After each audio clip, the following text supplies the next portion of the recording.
This film is dedicated to late Surajit Dasgupta, the nephew of famous revolutionary Dinesh Gupta, as well as an eyewitness in the case of Gumnami Baba, suspected as the disguised embodiment of Netaji Subhash Chandra Bose.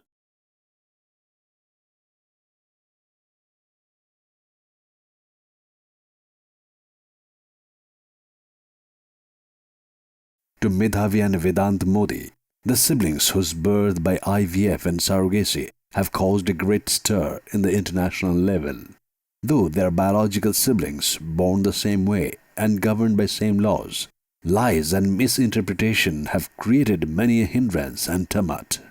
Both Vedant and Medhavi are born in Hyderabad, India, and while lies allowed for Vedant to get passport and go to America, the exact same lies were denied to Medhavi, and thus she could not get a passport or travel to America, resulting in her becoming stateless or loss of freedom. Vedant could not visit her sister or his only biological family in India as he was forbidden. Their father, Maulik Modi, left no stone unturned to arrange a visit between the siblings. His indomitable spirit, coupled with profound diligence and steadfastness, yielded into the desired visit between the brother and the sister, and another siblings born naturally. Despite opposition from two governments and not allowing the siblings to meet, they finally relented after 6 years and were provided the passport to travel and to meet with the siblings.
In our documentary, we have attempted to decipher the puzzle which is in allegiance with the mystery that has shrouded or overshadowed the death of IVF pioneer Dr. Mukherjee.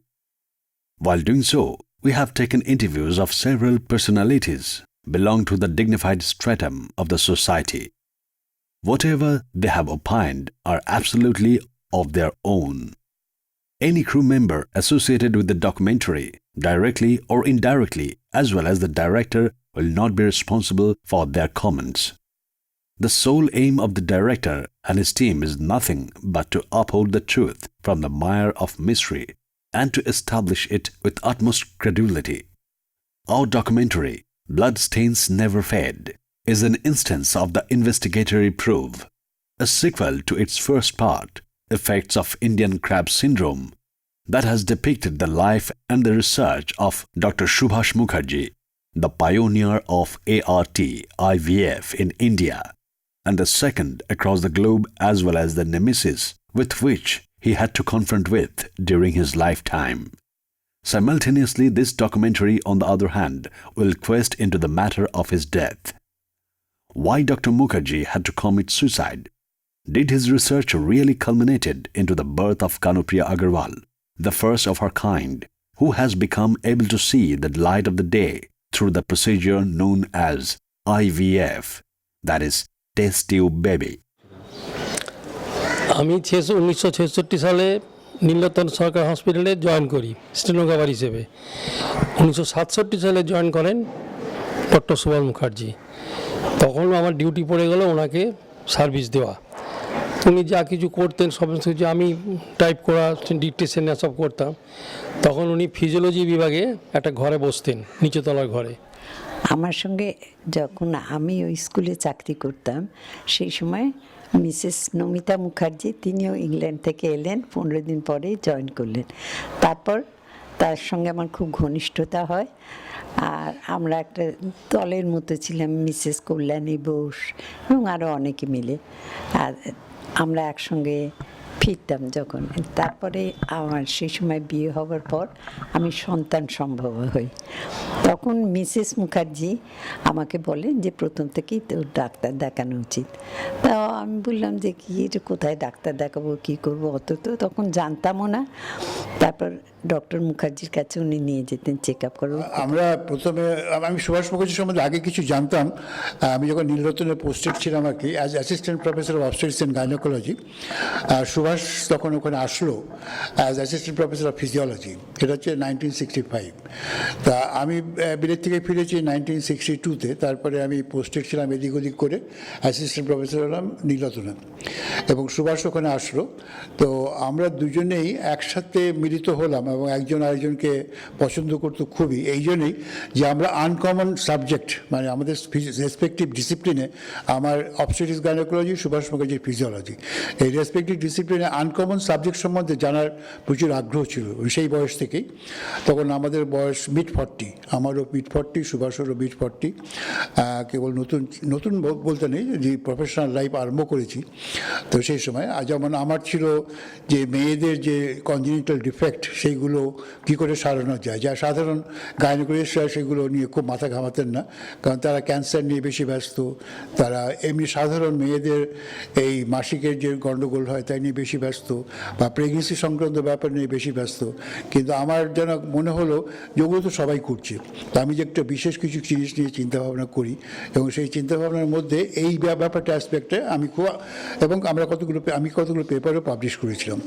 এবং সুভাষ মুখার্জিকে আমি দেখলাম, আমি জানতাম যে একটা endocrinology subject নিয়ে physiologist হওয়া সত্ত্বেও ও এন্ডোক্রিনোলজি সম্বন্ধে সে সময় আমাদের খুব জ্ঞান ছিল না এন্ডোক্রিনোলজি সম্বন্ধে, এবং সে একটা এক্সেপশন ছিল যে এন্ডোক্রিনোলজি নিয়ে সেইটা খুবই খালি ন্যাশনাল লেভেলে না, ইন্টারন্যাশনাল লেভেলেও সে অনেক কিছু বলে বেড়াতো আর কি। তো যেহেতু আমি এন্ডোক্রিনোলজি সম্বন্ধে খুব বেশি আমার জ্ঞান নেই, সেই জন্য আমার আকর্ষণটা তার দিকে বেশি গেল। যেহেতু আমি ডেভেলপমেন্টাল অ্যানোমালি নিয়ে কাজ করছি, এর ব্যাকগ্রাউন্ডে কোনো এন্ডোক্রিনোলজি আছে কি না সেই জানার জন্যে আমি ওর দিকে আকৃষ্ট হই, এবং ও আমার দিকে আকৃষ্ট হয় যে এই ব্যাপারটা ডেভেলপমেন্টাল, একটা মানুষের মেয়েদের এত বড় খুঁত রয়েছে, তাদের মাসিক হয় না এবং তাদের যে ইউট্রাস সার্ভিস ভেজানা নেই, সেই নিয়ে বদ্রীনাথদা কাজ করছে, তার সঙ্গে আমার সম্বন্ধ এই হচ্ছে প্রথম পরিচয়ের কারণ, এবং এইটা হচ্ছে basis. Dr. Subhas Mukherjee was the main architect of the whole test tube baby episode. His research colleagues at that time were Saroj Kanti Bhattacharya, Professor of Gynecology at Calcutta Medical College, and Professor Sunit Mukherjee, Head of the Department of Food Technology and Biochemical Engineering of Jadavpur University. Dr. Subhas Mukherjee was graduated and received the MBBS degree from National Medical College at Calcutta and was placed in the first position in the subject of gynecology. He also received BSc Honours degree in Physiology. He thereafter received a PhD degree from Edinburgh University in UK on endocrinology. It is said that Acharya Prafulla Chandra Roy received his PhD from Edinburgh University. So, Subhash was trained in subjects like physiology, gynecology, and endocrinology. All these above statements are made to prove that Subhash was humiliated, disbelieved, and oppressed by the so-called scientists and experts of Kolkata, was adequately qualified to work on IVF. Kanupriya Agarwal, alias Durga, whose very existence has come into being after the successful IVF done by Dr. Mukherjee, is considered as the second one across the globe. Prior to the birth of Durga on 3rd October 1968, just after 67 days ago, the first test tube baby, Louis Joy Brown, was born on 25th July 1978 as an outcome of the research on IVF conducted by Dr. Robert Geoffrey Edwards, an eminent British physiologist and researcher in the field of reproductive medicine. The striking fact that has been observed by our team while doing the documentary is that Dr. Mukherjee was far ahead of his time in his technique and application of research. Whether he was the second one across the globe to create a successful test tube baby definitely deserves commendation, but more to say that technicalities and the procedure followed by him were drastically different followed by Dr. Robert Edwards. The latest technology related to IVF is closely an allegiance with Dr. Mukherjee's one. To say specifically, today's researchers have been following the methods as innovated and enunciated by Dr. Subhas Mukherjee. আমি যে বছর medical কলেজে ঢুকি, medical college মানে ডাক্তারি পড়তে শুরু করি 1978 সালে, আমি ডাক্তারি পড়তে ঢুকি 1978 সালের 16ই আগস্ট, এবং সেই বছরই 25শে জুলাই, মানে আমি মেডিকেল পড়ার কয়েকদিন আগে, এক মাসেরও কম আগে, পৃথিবীর প্রথম টেস্ট টিউব বেবির জন্ম হয় ওল্ডহ্যাম, ম্যানচেস্টার, ইংল্যান্ডে। এবং আমরা ডাক্তারি পড়তে ঢোকার অ্যাবাউট 2 মাস বাদে, রাদার 1.5 মাস বাদে, অক্টোবরের প্রথম সপ্তাহে ভারত তথা এশিয়ার প্রথম টেস্ট টিউব বেবি এবং পৃথিবীর দ্বিতীয় টেস্ট টিউব বেবি জন্ম হয় কলকাতায় দুর্গা। এবং মেডিকেল ছাত্র হিসেবে সেটা আমাদের কাছে একটা বিরাট বড় খবর ছিল। এই যে দুর্গা আগরওয়ালের জন্ম, কানুপ্রিয়ার জন্ম, একটা যুগান্তকারী ঘটনা। ব্রিটেনে টেস্ট টিউব বেবি জন্মানোর পরপরে কয়েক মাসের পরে, এটা বিশ্বে দ্বিতীয় এই টেস্ট দুর্গার জন্ম হলো 78-এর অক্টোবরে। সেদিনকেই রেডিওতে খবর, বিয়েতে খবর, আমরা খুব আনন্দিত স্যারের ছাত্ররা। আমার তো ফিলিং খুবই ভালো লেগেছে।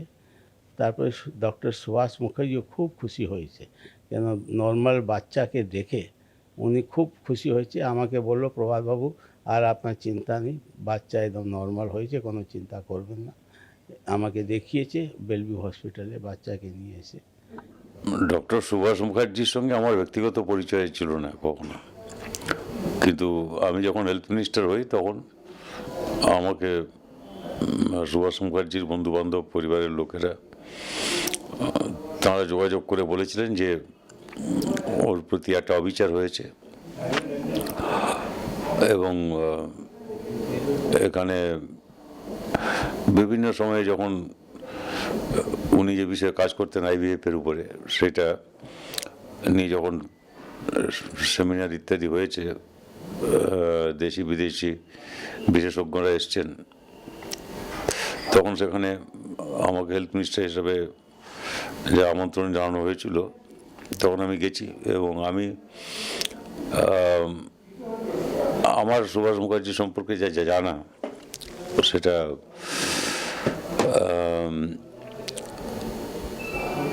সে নিয়ে তথ্য যা আমার জানা আছে সেসব নিয়ে বলেছি। সুভাষ মুখার্জির ঘটনাটা ওর ঘটে তখন আমি হেলথ মিনিস্টার ছিলাম না, কাজে সব খুঁটিনাটি আমার পক্ষে জানা সম্ভব না, কিন্তু মোটামুটি আমি এটা বুঝেছিলাম যে ওর প্রতি একটা অবিচার হয়েছে, এবং সেটা আমি প্রকাশ্যেই বলেছিলাম যে ওর প্রতি অবিচার হয়েছে, এবং সেটা অবিচারটা যেহেতু উনি সরকারে কাজ করতেন, আমি মন্ত্রী হিসাবে মনে করছি এটা বলা, এবং সেই জন্য যে আমাদের একটা দায়িত্ব থেকে যায় সেটা বলে দেওয়া যে ওর প্রতি অবিচার হয়েছে, সুবিচার হয়নি।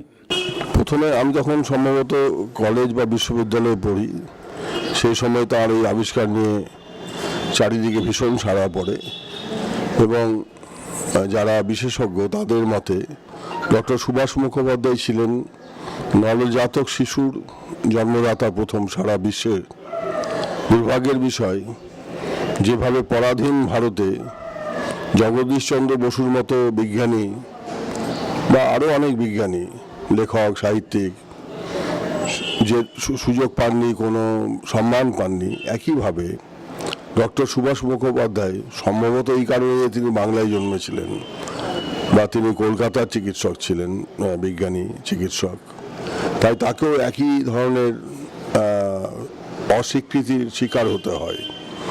যদিও আমরা দাবি করি যে আমাদের সমাজ নাকি তাদেরকে সম্মান দেয় যারা সম্মান পাওয়ার যোগ্য। দেখা যাচ্ছে যে বেশিরভাগ ক্ষেত্রে সরকারি সম্মান যেগুলো দেওয়া হয়, খেতাব দেওয়া হয়, যেমন ভারতরত্ন, সাধারণত এর পেছনে একটা রাজনৈতিক অঙ্ক থাকে। দুর্ভাগ্যের বিষয় হলো এই সব বিজ্ঞানীরা সবসময় সমসাময়িক যে জগৎ এবং সমসাময়িক অন্য মানুষরা, সমকালের যে অন্য মানুষরা সহকর্মীদের থেকে এগিয়ে থাকেন। স্যারও এগিয়ে ছিলেন, এক কথায় he was well ahead of his time, এবং তার কাজকর্ম অন্য লোকেরা ধরতে পারেনি। এবং তারপরে যেমন আমাদের একটা তো নেচারই আছে, দেখবেন বাইরে খুব একটা দুঃখের ব্যাপার, এই পশ্চিমবাংলার বাইরে যখন দেখবেন রাস্তায় দুটো লোক ঝগড়া করে, তখন অবাঙালি বন্ধুরা অন্য স্টেটের বলে দেখো দুটো বাঙালি আছে ঝগড়া করছে বোধহয়। এটা খুব দুঃখের আমাদের পক্ষে। তেমনি একটা বাঙালি কাঁকড়া বলে একটা গল্প বাজারে চালু আছে, যে কাঁকড়ারা একটা কাঁকড়াকে উঠতে দেয় না। গৌরকিশোর ঘোষ বলেছিলেন সাদা কাকের কথা। সুভাষ কাকেদের মধ্যে সাদা কাক ছিল বলে অন্য কাকেরা তাকে ঠুকরেছে। 3rd October 1978 was a glorious day for India, with the birth of world's first test tube baby from frozen embryo and India's first test tube baby. But that was culminated in a shattering humiliation, impeachment, and ultimately death of a scientist, a medical doctor, on 19th June 1981, who had achieved brilliant success in treating patients with problems of infertility. এবং এটা বলতে আরও লজ্জা করে যে আমরা এমন কিছু মাস্টারমশাইয়ের সঙ্গে কাজ করেছি বা পড়েছি, আমরা জানতামও না যে তারা এই বিষয়ের সাথে যুক্ত ছিলেন। হ্যাঁ, এবং আমাদের মানে বাঙালি তথা ভারতীয় ডাক্তারদের বিচার বুদ্ধি তখন এতই কম ছিল যে ডাক্তারবাবুরা নাকি কয়েকজন সুভাষবাবুকে এরকম প্রশ্ন করেছিলেন যে ওই সময় আপনারা জানেন মধ্যে খুব লোডশেডিং হতো, ঠিক আছে, তো এই লোডশেডিংয়ের বাজারে তুমি কি করে ফ্রিজ করলে ভায়া, কোন ফ্রিজে রাখলে? এবার তাদের তখন সেই অবস্থায় মানে 1978 সালে এটুকুনো ধারণা ছিল না যে ভ্রূণ অর্ডিনারি ফ্রিজে ডিম বা মাখন বা সবজির সাথে রাখা হয় না। Subhash used to lament that no one but C.V. Raman did get Nobel Prize in Science after 1930 in India, while a small country like Japan is getting Nobel Prize almost every year. The reason was explained by Dr. Pushpa Bhargava long after the death of Dr. Subhas Mukherjee. He wrote to Calcutta edition of Times of India on 18th October 2002, "How can an Indian get Nobel Prize when his work is not recognized by his own country?" He further wrote, "Our system suppresses cream and pushes up second-rate scientists." Dr. Bhargava is a renowned biochemist of our country. He was the founder director of Center for Cellular and Molecular Biology, that is CCMB of Hyderabad. আমার অজান্তেই ওই test টিউবের কথাটা মাথাতে ঘুরছিল, কারণ সেই সময় স্টেপটন এডওয়ার্ডস বিলেতে একেবারে টেস্ট টিউব নিয়ে প্রচুর গবেষণা আলোচনা করতো, কাগজে বেরোতো, এবং কাগজে একটু একটু বেরিয়েছে কিন্তু আমাদের মেডিকেল জার্নালও খুব বেরোতো আর কি। যাই হোক, সেই আলোচনার মাধ্যমে আমরা ও বলতো বদ্রীনাথে আপনিও ঘুরে আসুন শিলিগুড়ি থেকে, আমরা তো নিশ্চয়ই আবার কলকাতায় আসবো, এসে তখন টেস্ট টিউবটা আরম্ভ করবো। তাই টেস্ট টিউবের জ্ঞান তখন আমি ওর কাছ থেকেই পেলাম, এবং ও আস্তে আস্তে মাথার মধ্যে এগুলো রেখেছিল আর কি। 78-এ হয়ে গেছে এটা শেষ। 78-এ আমরা গেছিলাম, আমি শিলিগুড়িতে গেলাম, ও বাঁকুড়া গেল, আমরা 81-এ ঘুরে আসবো ঠিক করে ভাবছি, এই সময় দেখলাম যে ও অলরেডি টেস্ট টিউব করে ফেলেছে। 78-এ জুলাইতে, জুলাই বা অগস্টে একটা তারিখে টেস্ট টিউব নভেম্বরে ডেলিভারি হয়েছিল বোধ হয়। যাই হোক, তো তখন থেকে ও টেস্ট টিউবের মাথাটা ছিল, কিন্তু কিছু কিছু ঘটনা ঘটে গেছে, যা সবাই জানে, তোমরাও জানো, কলকাতার সব লোক এবং পৃথিবীতে এখন সবাই জেনে গেছে যে একটা খুব ব্যাড পরিবেশের মধ্যে ওকে ওর জীবন শেষ করতে হয়েছে আর কি। কিন্তু সেইটাই কিন্তু আমাকে ইন্সপিরেশন দিয়েছে, যেহেতু ও জীবনটা শেষ করে ফেললো এই একটা জিনিসের জন্যে, ভুল হোক কারেক্ট হোক, যে সে তো চেষ্টা তো করছিল, এই চেষ্টাকে অন্তত আমাদের একটা ধরে রাখা, বাঁচিয়ে রাখার দরকার ছিল আর কি।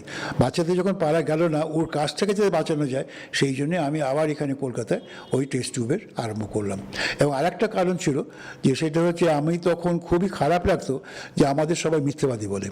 আমার কলকাতায় বা ইন্ডিয়াতে যেখানে লেকচার দিতে গেছে, ও কলকাতা থেকে এসছে, ও কথা কি সত্যি, এরকম। বাইরেতে ও ইন্ডিয়া থেকে এসছে, ওদের কথা কি বিশ্বাস করা যাবে? We almost lost hope of getting back the honor of Subhas Mukherjee, when a qualified and competent scientist came to Calcutta in 1997 to deliver the Subhas Mukherjee Memorial Lecture at Science City at the invitation of 3rd National Congress on ART. Dr. T.C. Anand Kumar, former director of Institute of Research in Reproduction, that is ICMR, was surprised when examined the research paper of Dr. Subhas Mukherjee, particularly the full report submitted to the Health Department of the Honorable Government of West Bengal on her work on IVF and ET. He declared publicly that though he was marked as the creator of India's first test tube baby in 1986, he has no credit because he has followed the method invented by Dr. Subhas Mukherjee. Hence, Dr. Mukherjee is the architect of India's first test tube baby. He further declared that almost all IVF clinics of the world have been following the method invented by Dr. Subhas Mukherjee because it is simple, safe, and has higher success rate. He quickly published a paper in Current Science stating the merit of the method. All the events have been stated in detail in my book, A Tale of Subhas Nomita Sunit, published in October 2016. উনি বেশিরভাগই আমাদের animal house ছিল যে নতুন সরকার medical কলেজে, সেখানে উনি এই র্যাট আর মাংকি আর হ্যামস্টার এসব নিয়ে কাজ করতেন। তাছাড়া উনি আর একটা কাজও করতেন, সেটা হচ্ছে মানুষের মানে যাদের মেনোপজ হয়ে গেছে তাদের ইউরিন নিয়ে উনি টেস্ট করতেন। ওনার কাজটাই ছিল মানে রিপ্রোডাক্টিভ বায়োলজি। তাছাড়া অ্যাবনর্মাল, যাদের অ্যাবনর্মাল কোনো গোলমাল থাকতো তাদের উপর উনি রিসার্চ করতেন। আর ওনার যেটা ওনার স্বপ্ন ছিল যে একদিন না একদিন উনি টেস্ট টিউব বেবি করবেন। সুনীতবাবুর সঙ্গে আমার যে যোগাযোগের কারণটা সেটা হলো, সুনীতবাবু কিন্তু অ্যাকচুয়ালি কেমিক্যাল ইঞ্জিনিয়ারিংয়ের ছাত্র, আমার বিষয়ের ছাত্র, এবং সুনীতবাবু তারপরে ফুড টেকনোলজি করেছেন, বিদেশে পড়াশোনা করে তারপরে এখানে যাদবপুরে পড়িয়েছেন। যেহেতু সেই জায়গা থেকে আমাদের জানাশোনাটা, এবং সুনীতবাবু Indian Institute of Chemical Engineers বলে আমাদের যে অর্গানাইজেশন, সেখানকার সভ্য ছিলেন। আমিও সেখানকার একজন অফিস বিয়ারের ছিলাম, কাজকর্ম করতাম ওদের জন্য বা ওদের সঙ্গে। তো সেখান থেকে সেই কাজ করতে করতে সুনীতবাবুর সঙ্গে আমার এই ব্যাপারে একটু কথাবার্তা হতো, এবং ন্যাচারালি অনেক যেটা মনে হতো সেটা হতো যে এই ভদ্রলোকের খুব একটা গবেষণার সম্পর্কে একটা অদ্ভুত রকম ইনটুইটিভ চিন্তা ছিল। এই ইনটুইটিভ কথাটা খুব বলতে হবে। এক একটা লোকের গবেষণা যেরকম হয়, ধরুন আমরা নানা রকম গবেষণা করি তো, যে একটা পার্টিকুলার এক্সপেরিমেন্ট, তার অনেক এক্সপেরিমেন্টাল রেজাল্ট হচ্ছে 1, 2, 3, 4 করে 100, 200 এক্সপেরিমেন্টাল রেজাল্ট, সেই রেজাল্টগুলোকে নিয়ে একটা ব্যাখ্যা করার চেষ্টা হয়। কিছু কিছু লোকের এত ভালো ধারণা থাকে যে তারা এক্সপেরিমেন্টাল রেজাল্টটা কোথায় কি পাচ্ছেন এরকম নয়, তারা একটা ফিলিং থেকে গবেষণা করেন। এই যে ফিলিং থেকে গবেষণা করা, আমার নিজের ধারণা হয়েছিল ওনার ওই সুভাষ মুখার্জির কাজকর্ম একটু দেখাশোনা করার পরে, যে উনি বোধহয় ফিলিং থেকে গবেষণা করতেন। মানে ওনাকে যদি জিজ্ঞেস করা হয় যে আপনি এটা কি করে ভাবলেন বা কেন ভাবলেন, এটা ওনার সেন্স থেকে ভাবছেন, এবং এই সেন্সটা কিন্তু সবাই সবটা পড়ে হবে না, এটা কিন্তু একটা এমন একটা ফিলিং, একটা বিষয় ভাবতে ভাবতে ভাবতে ভাবতে এমন একটা জায়গায় গিয়ে উনি এই গবেষণাগুলো করেছিলেন। এবং তখন যারা ওই সময়ে সুভাষ মুখার্জিকে আক্রমণ করেছিলেন, তাদের অনেক বক্তব্য ছিল যে তার কোথায় রেজাল্ট কোথায়, ডেটা কোথায়। এখন এই রেজাল্ট কোথায়, ডেটা কোথায়, এগুলো দিয়ে কিন্তু সুভাষ মুখার্জিকে ঠিক বোঝা যাবে না। অনেক গবেষক আছেন, তারা কিন্তু খুব বেশি বিরাট একটা গবেষণা করেননি, কিন্তু গবেষণা না করেও তাদের যে ভাবনাটা, সেই ভাবনাটা এমন গভীর লেভেলে যে তারা হয়তো একটা পার্টিকুলার গবেষণা করলেন এবং সেখানে সফল হলেন। সুভাষ মুখার্জি ছিলেন সেই ধরনের একজন বিজ্ঞানী বলে আমার নিজের মনে হয়েছে। তারপরের ঘটনা তো দেখুন, তারপরের ঘটনা তো একটা সামাজিক ইতিহাস, ডাক্তারদের যে প্র্যাকটিস এবং সেই প্র্যাকটিসে কিভাবে সেটা এফেক্ট করবে, এই ব্যাপারগুলো নিয়ে আমার নিজের কোনো সে ব্যাপারে ধারণা নেই। আমি শুধু তার যে কন্ট্রিবিউশন, তার যে অবদান, তিনি যেটা চেষ্টা করলেন, এবং এটা যদি বিদেশে অন্য কেউ চেষ্টা করতেন, তারা তিনি যেভাবে সফল হতেন, তাকে নিশ্চয়ই আত্মহননের পথটা বেছে নিতে হতো না। এই জায়গা থেকে আমি সুভাষ মুখার্জির জীবনটা দেখেছি। ডাক্তারদের সেই সময় যে ডাক্তারদের যে একটা অংশ, তারা ডক্টর সুভাষ মুখার্জিকে মিথ্যাবাদী বলে প্রমাণ করতে চেয়েছিলেন। তারা বলেছিলেন যে এটা কোনোভাবেই সম্ভব না। এটা আপনি কিভাবে এটাকে বলতে পারেন যে না এটা সম্ভব? না, এটা তো ড্রাই আইসের টেম্পারেচার হচ্ছে -70 কাছাকাছি। তো কাজে ওইটা আমি একটা কুলিং এজেন্ট দিচ্ছি বাতে, অ্যালকোহল বাতে, তো সেটা ওর ভেতরে মিক্স করলেই ওর টেম্পারেচারটা তো কমাবে। আমরা বরফ দিয়েও তো কমাই। আমরা একটা গরম জলে বরফ দিলেও তো কমবে টেম্পারেচার, এটা তো সেই একই ব্যাপার। আমার তো দরকার ক্রায়োজেনিক টেম্পারেচার, তার মানে আমি তো 0 ডিগ্রি সেন্টিগ্রেড চাইছি না, আমার দরকার স্টোর করবো তো অনেক কমে, কিন্তু অ্যাকচুয়ালি 40-50 ডিগ্রি পর্যন্ত স্লোলি কুল করাটা ইম্পর্টেন্ট। সেই জন্য ড্রাই আইস, তা ড্রাই আইস তো -70 পর্যন্ত সলিড থাকবে।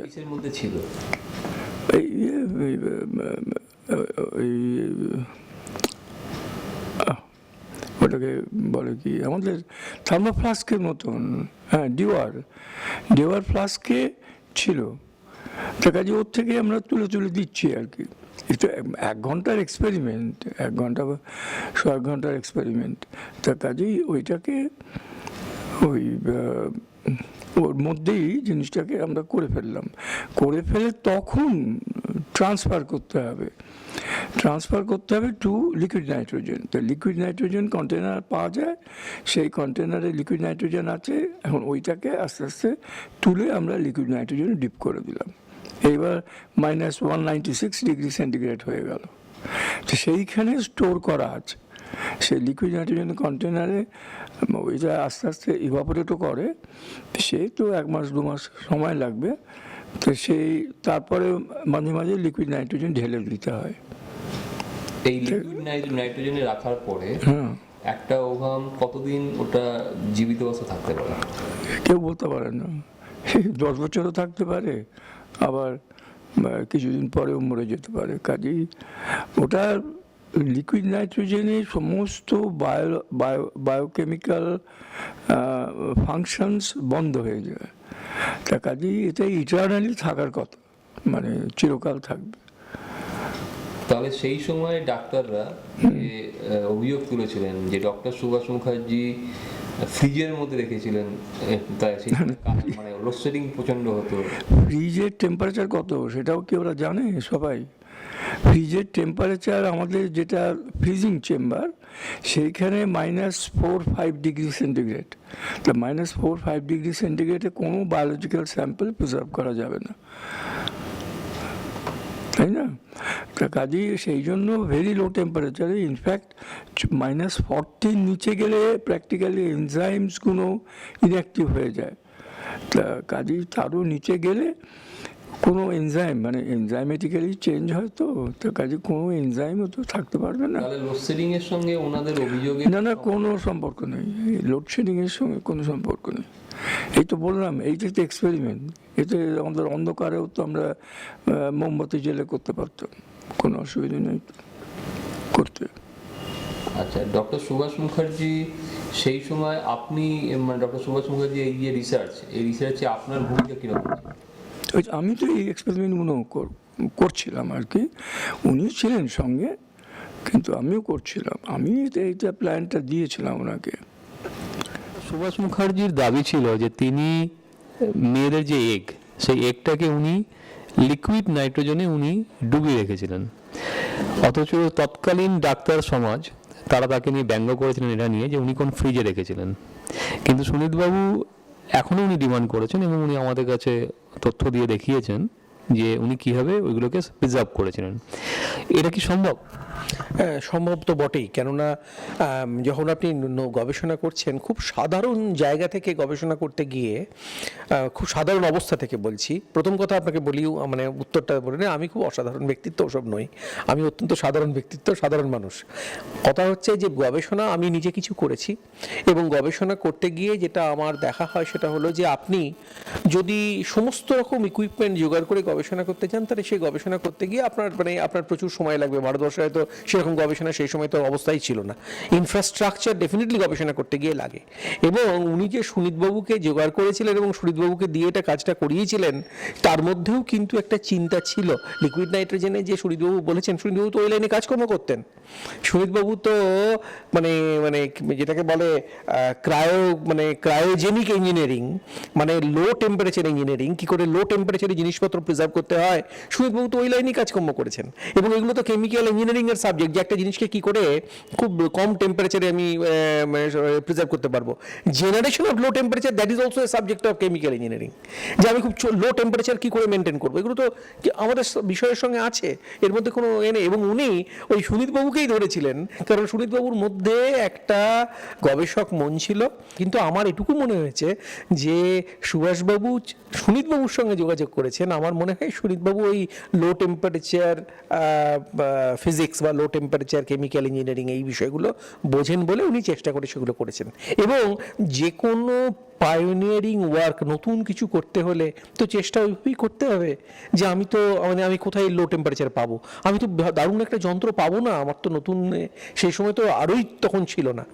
তো আমি এই যতটুকু বুঝেছি বা ভেবেছি, আমার মনে হয়েছে যে সেই কাজটা, এবং আরেকটা কথা, নিজে কাজটা করার চেষ্টা করেন, এটা কোলাবোরেশন করার চেষ্টা করেছিলেন, যেগুলো আজকের দিনে দেখা যাচ্ছে।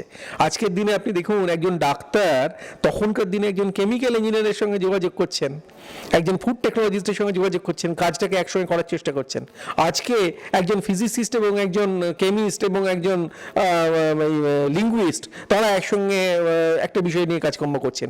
এই যে ভাবনাগুলোর মধ্যে যে একটা মডার্ন চিন্তা ভাবনা যেটা ছিল, বা ভাবনার মধ্যে এগিয়ে ভাবা ছিল, যে কোনো মানুষ যারা ভালো গবেষণা করেন বা একটু সময়ের থেকে এগিয়ে থাকেন, সময়ের থেকে এগিয়ে থাকলে তাদের তো এই ধরনের সমালোচনা বা নানান রকম হয়।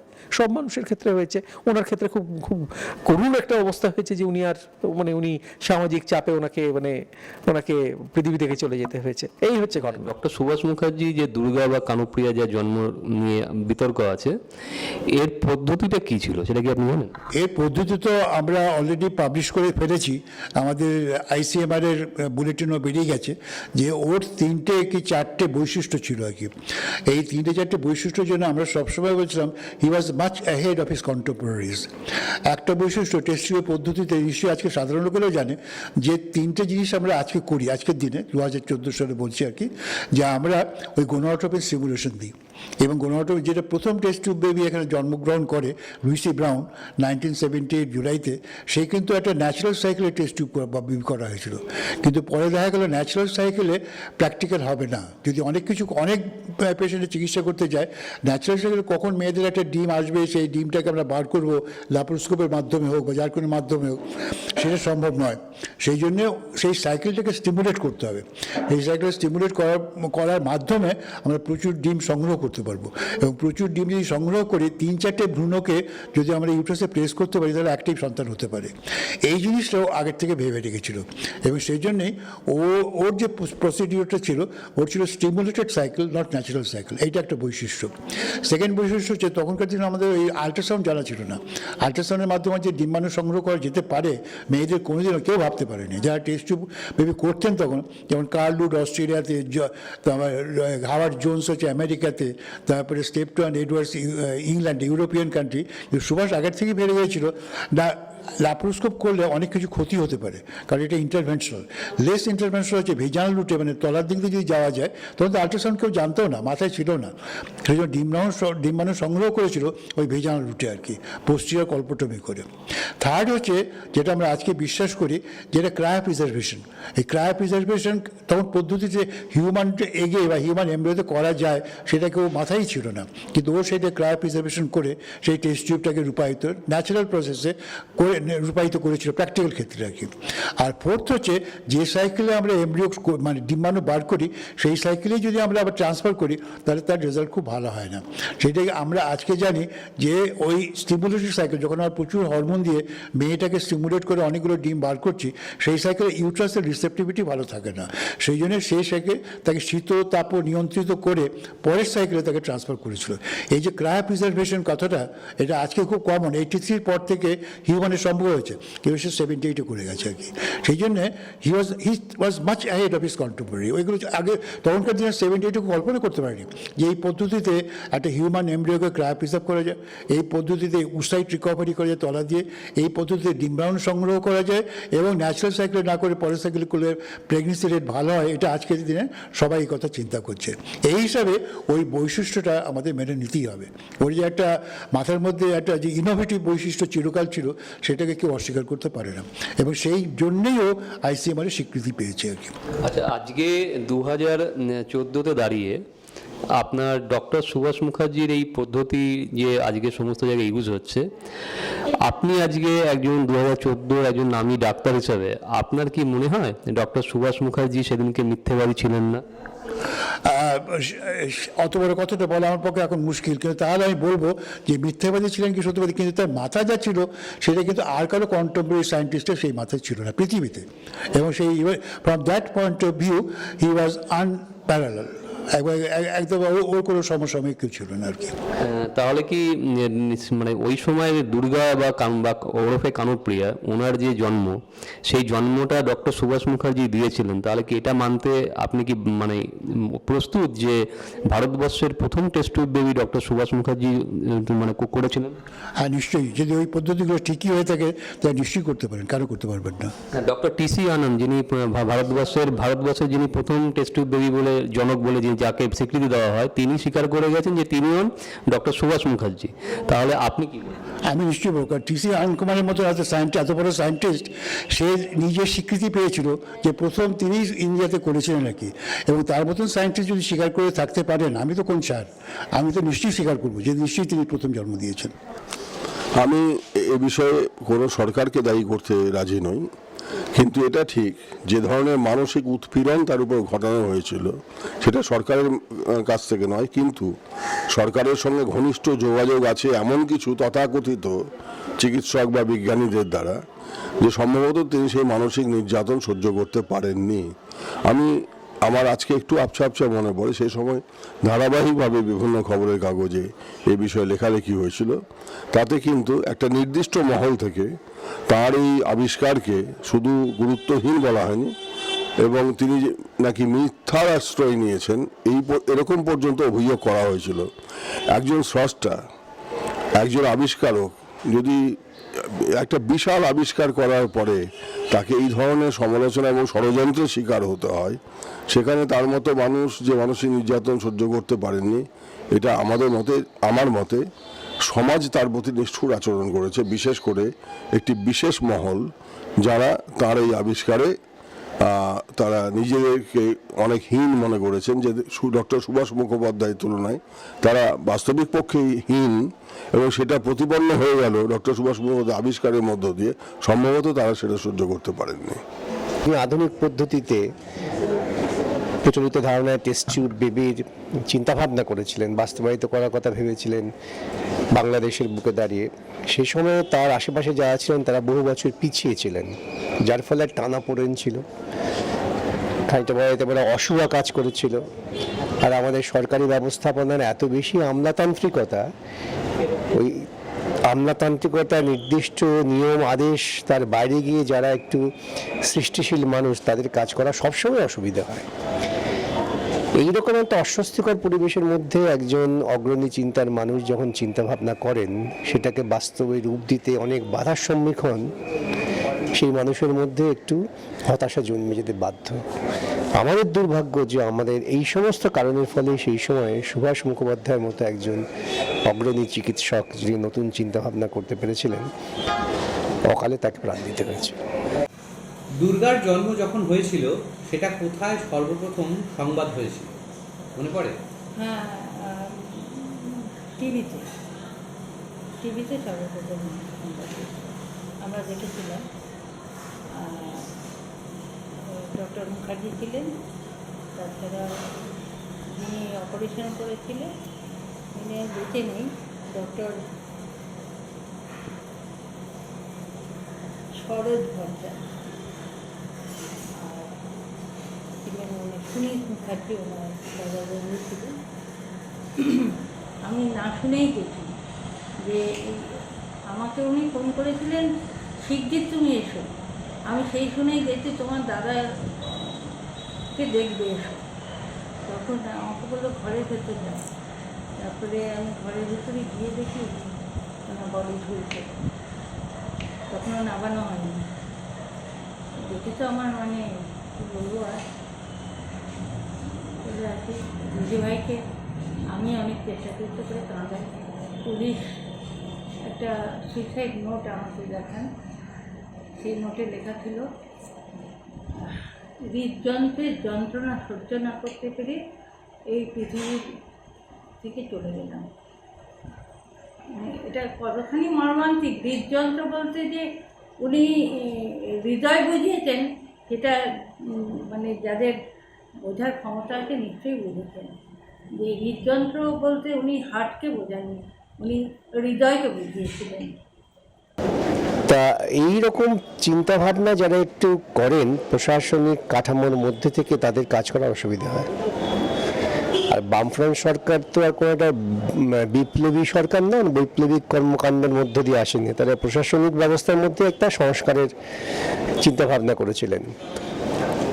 সেজন্য ওইভাবে কোনো সরকার দায়ী না বলে আমি সবসময় বলি যে সরকারের যে আমলাতান্ত্রিক ব্যবস্থা, তার মধ্যে থেকে কোনো রকম নতুন চিন্তাভাবনার কাজ করা বেশ কঠিন।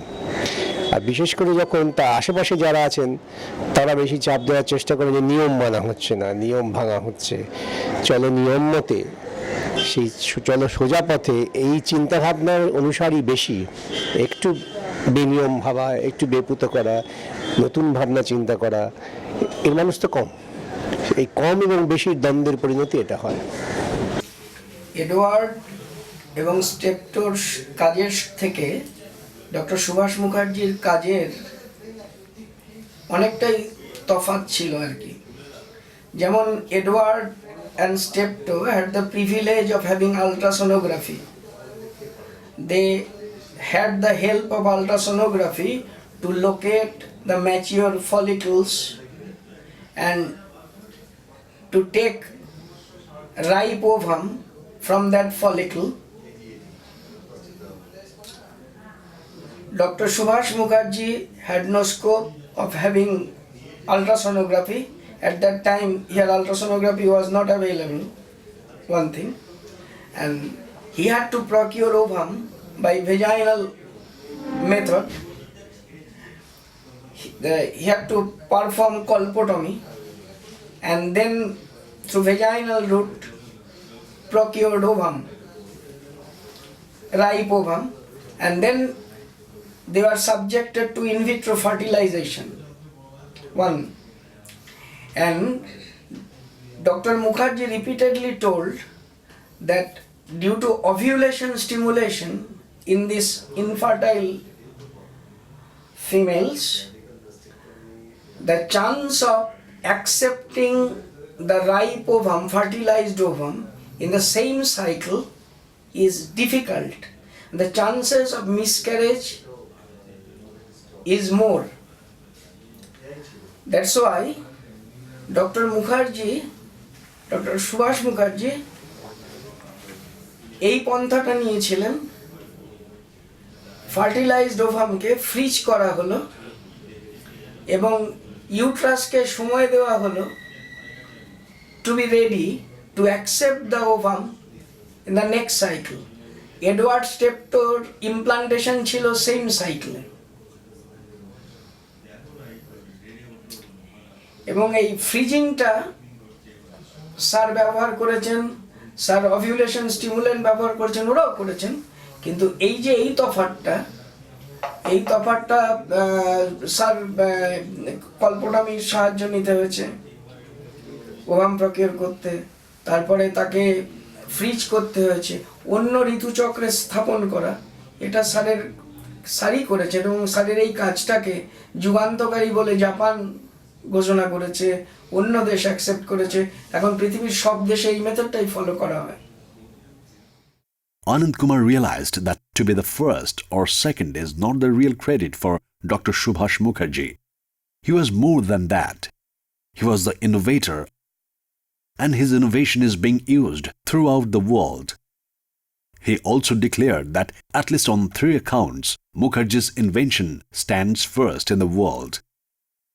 Firstly, use of HMG, human menopausal gonadotropin, in superovulation or multiple ovulation. This has specific advantage. If one embryo fails to get implanted, there will be a few more embryos which improve the probability of implantation. Also, some embryos can be preserved for use in the subsequent menstrual cycle. Hence, the success rate increases further. Secondly, Subhas extracted ova through transvaginal route rather than the conventional abdominal route. The conventional laparoscopy is inconvenient and requires hospitalization, whereas transvaginal route with ultrasonography guidance is being followed throughout the world because it is safe and simple. Thirdly, Dr. Mukherjee transferred the embryo after cryodressing and preserved to the next menstrual cycle. He used to say that success rate in embryo transfer at the same cycle is the lowest because during over-extraction, the hormonal profile is disturbed. When the embryo comes to the 8-cell stage during incubation, the uterus is not ready to accept the embryo, so the timing could be pinpointed in the next cycle, and frozen thawed embryo can be transferred at the particular time. This procedure also improves success rate. আমি যেহেতু বন্ধাত্ব নিয়ে বহু বছর ধরে কাজ করছি, প্রায় 25 বছর ধরে কাজ করছি, আমার যেটুকুনো জ্ঞান এবং ধ্যান ধারণা আছে যে সুভাষ মুখার্জি যে কাজটা করেছিলেন সে কাজটা সত্যি, সেটা সম্ভব। তার সবথেকে বড় প্রমাণ সেই পদ্ধতিতেই তো প্রায় 50 লক্ষ শিশুর জন্ম হয়েছে সারা পৃথিবীতে। একটা মিথ্যার উপরে ভিত্তি করে কি এত শিশুর জন্ম হতে পারে? আর সবথেকে বড় কথা যে আমি তো ওনার কাগজপত্রগুলো দেখার সুযোগ পাইনি, কিন্তু যারা ওনার কাগজপত্রগুলো দেখেছেন তার মধ্যে প্রফেসর টি সি আনন্দ কুমার, একজন খুব সিনিয়র সায়েন্টিস্ট, তিনি কেন বিশ্বের সব লোক তো স্বীকার করেছে যে ওনার পদ্ধতিটা ঠিক ছিল। দেখুন, অল্প কিছু দিন অনেক মানুষকে বোকা বানানো যায়, বা অনেকদিন ধরে অল্প কিছু লোককে বোকা বানানো যায়, কিন্তু এত বছর ধরে, ধরুন 36 বছর ধরে সারা পৃথিবীর লোককে তো বোকা বানানো যায় না। তো উনি যে পদ্ধতিতে করেছিলেন সেটা যদি ঠিক না হতো, সে পদ্ধতি অন্যরা ফলো করছে কেন, বা সে পদ্ধতি অন্যরা আবিষ্কার করলো কেন? তার কারণ সেটা সঠিক পদ্ধতি এবং সেটা সেফ পদ্ধতি, পেশেন্টের ভালোর জন্যই তিনি করেছিলেন। আমাদের দুর্ভাগ্য যে তখন আমাদের ভারতবর্ষে এটা বোঝার মতো অন্য কোনো লোক ছিলেন না, যার জন্য তারা স্বীকৃতি পাননি। আরেকটা জিনিস মনে রাখবেন যে আমরা যেটা দেখেছি যে মানুষ খুব জেলাস, হিংসা করেন এবং প্রতিহিংসা পরায়ণ, যে ঠিক আছে আমি করতে পারিনি, তুমি করেছো, তোমাকে যে করেই হোক আমি আটকাবো, সেটাই ছিল তখন উদ্দেশ্য। কিন্তু আমার যেটা মনে হয়েছে, আমি এই কথাটা খুব বলতে দ্বিধাবোধ করি, কিন্তু এটাও ঠিক, তখন সেই যুগে একজনও ডাক্তার আমরা পেলাম না যার শিরদাঁড়া ছিল, যে উঠে দাঁড়িয়ে বলতে পারে। এই তথাকথিত যারা বন্ধাত্ব বিশেষজ্ঞ সেই সময় কাজ করেছে, তারা একজনও উঠে দাঁড়িয়ে বলতে পারলেন না যে না, এটা এই পদ্ধতিটাকে আরেকবার চিন্তা করা হোক। একজন মানুষকে হেনস্থা করার আগে, ভুল বলার আগে আমরা আরেকবার চিন্তা করে দেখি যে সত্যি উনি করেছেন কিনা। এবং পশ্চিমবঙ্গ কেন, আমরা ভারতবর্ষের অন্যান্য জায়গার থেকে অ্যাসেসার আনি, বা পৃথিবীর অন্যান্য জায়গার থেকে আমরা চিন্তা করে দেখি। একজন মানুষকে দোষী প্রমাণ করার আগেই তো আপনারা সাজা দিয়ে দিলেন, এবং সেটা যে কত বড় অন্যায় হয়েছে সেটা আমরা জানতে পারি যে যারা সেই সময় কমিটিতে ছিলেন বা যারা অ্যাসেস করেছিলেন তারা জীবদ্দশায় কি করে গেছেন আমি তাদের নাম তো বলতে পারবো না, কিন্তু এটুকুনো জানি তারা তাদের কৃতকর্মের শাস্তি কিন্তু পেয়ে গেছেন। Dr. Subhas Mukherjee was also the first in the world who proved that HCG, that is, human chorionic gonadotropin, originates from decidual cells of the uterus and not from trophoblastic cells of the fetus, which is written in the textbooks. So, he suggested that new textbooks on physiology have to be written, where several existing anomalies can be explained. We do not know whether such books have been published or not. Dr. Subhas Mukherjee was also the first in the world who proved that testosterone has a potent luteotopic action. Dr. Subhas Mukherjee was also one of the first in the world who predicted and proved that menstruation is an abnormal physiological phenomena. Based on this, Barr Laboratories in USA has floated in the market Seasonal, which stops menstruation 3 months only. Subhash predicted that this invention might help control population explosion in the future. Dr. Mukherjee was also first in the world who proved that emotional stress is the major cause of PCOD or polycystic ovarian disease, leading to infertility, which is rampant in the modern world. He has worked on all kinds of infertility and reproductive abnormality. Not only he created world's second test tube baby, but he was an innovator, and his innovative method is being followed throughout the world in almost all IVF clinics. This is the real fact, and that should be known to the people interested in IVF and ET. একটা নিচের তলা ছোট্ট ঘরে আমাদের ছিল office, ওখানে আমি কাজকর্ম করতাম, পেছনে ছিল ল্যাবরেটরি। আর সুভাষদা তখন ওই ল্যাবরেটরি বলতে গেলে হর্তাকর্তা সব কিছুই। অনেকগুলো আইসিএমআর স্কিম চলতো আমাদের। আইসিএমআর মানে Indian council of medical research, এই স্কিমগুলো চলতো। সেই স্কিমে টাকা পয়সা আসতো, দেরি হতো, কিন্তু উনি প্রচণ্ড চেষ্টা করে সেই সবগুলো আনার ব্যবস্থা করতেন এবং স্কিমটা খুব ভালোভাবেই চলতো। কিন্তু কিছু লোক থাকে যারা ওনার এই মানে যে অগ্রগতিটাকে সহ্য করতে পারতেন না। তারা অনেকে পেশাদার ছিলেন, অনেকে অপেশাদারও ছিলেন। বেশ কিছুদিন চলার পর হঠাৎ উপর থেকে অর্ডার এলো যে 5টার পর ফিজিওথেরাপি বন্ধ হয়ে যাবে, আমরা আর কাজ করতে পারবো না। সুভাষদা তো অথই জলে পড়লেন। সুভাষদা আমাকে বলেছেন তেমন ডক্টর বলবেন না, দাদা বলেই করবেন, আমরা দাদা ভাইয়ের কাজ করে যাব।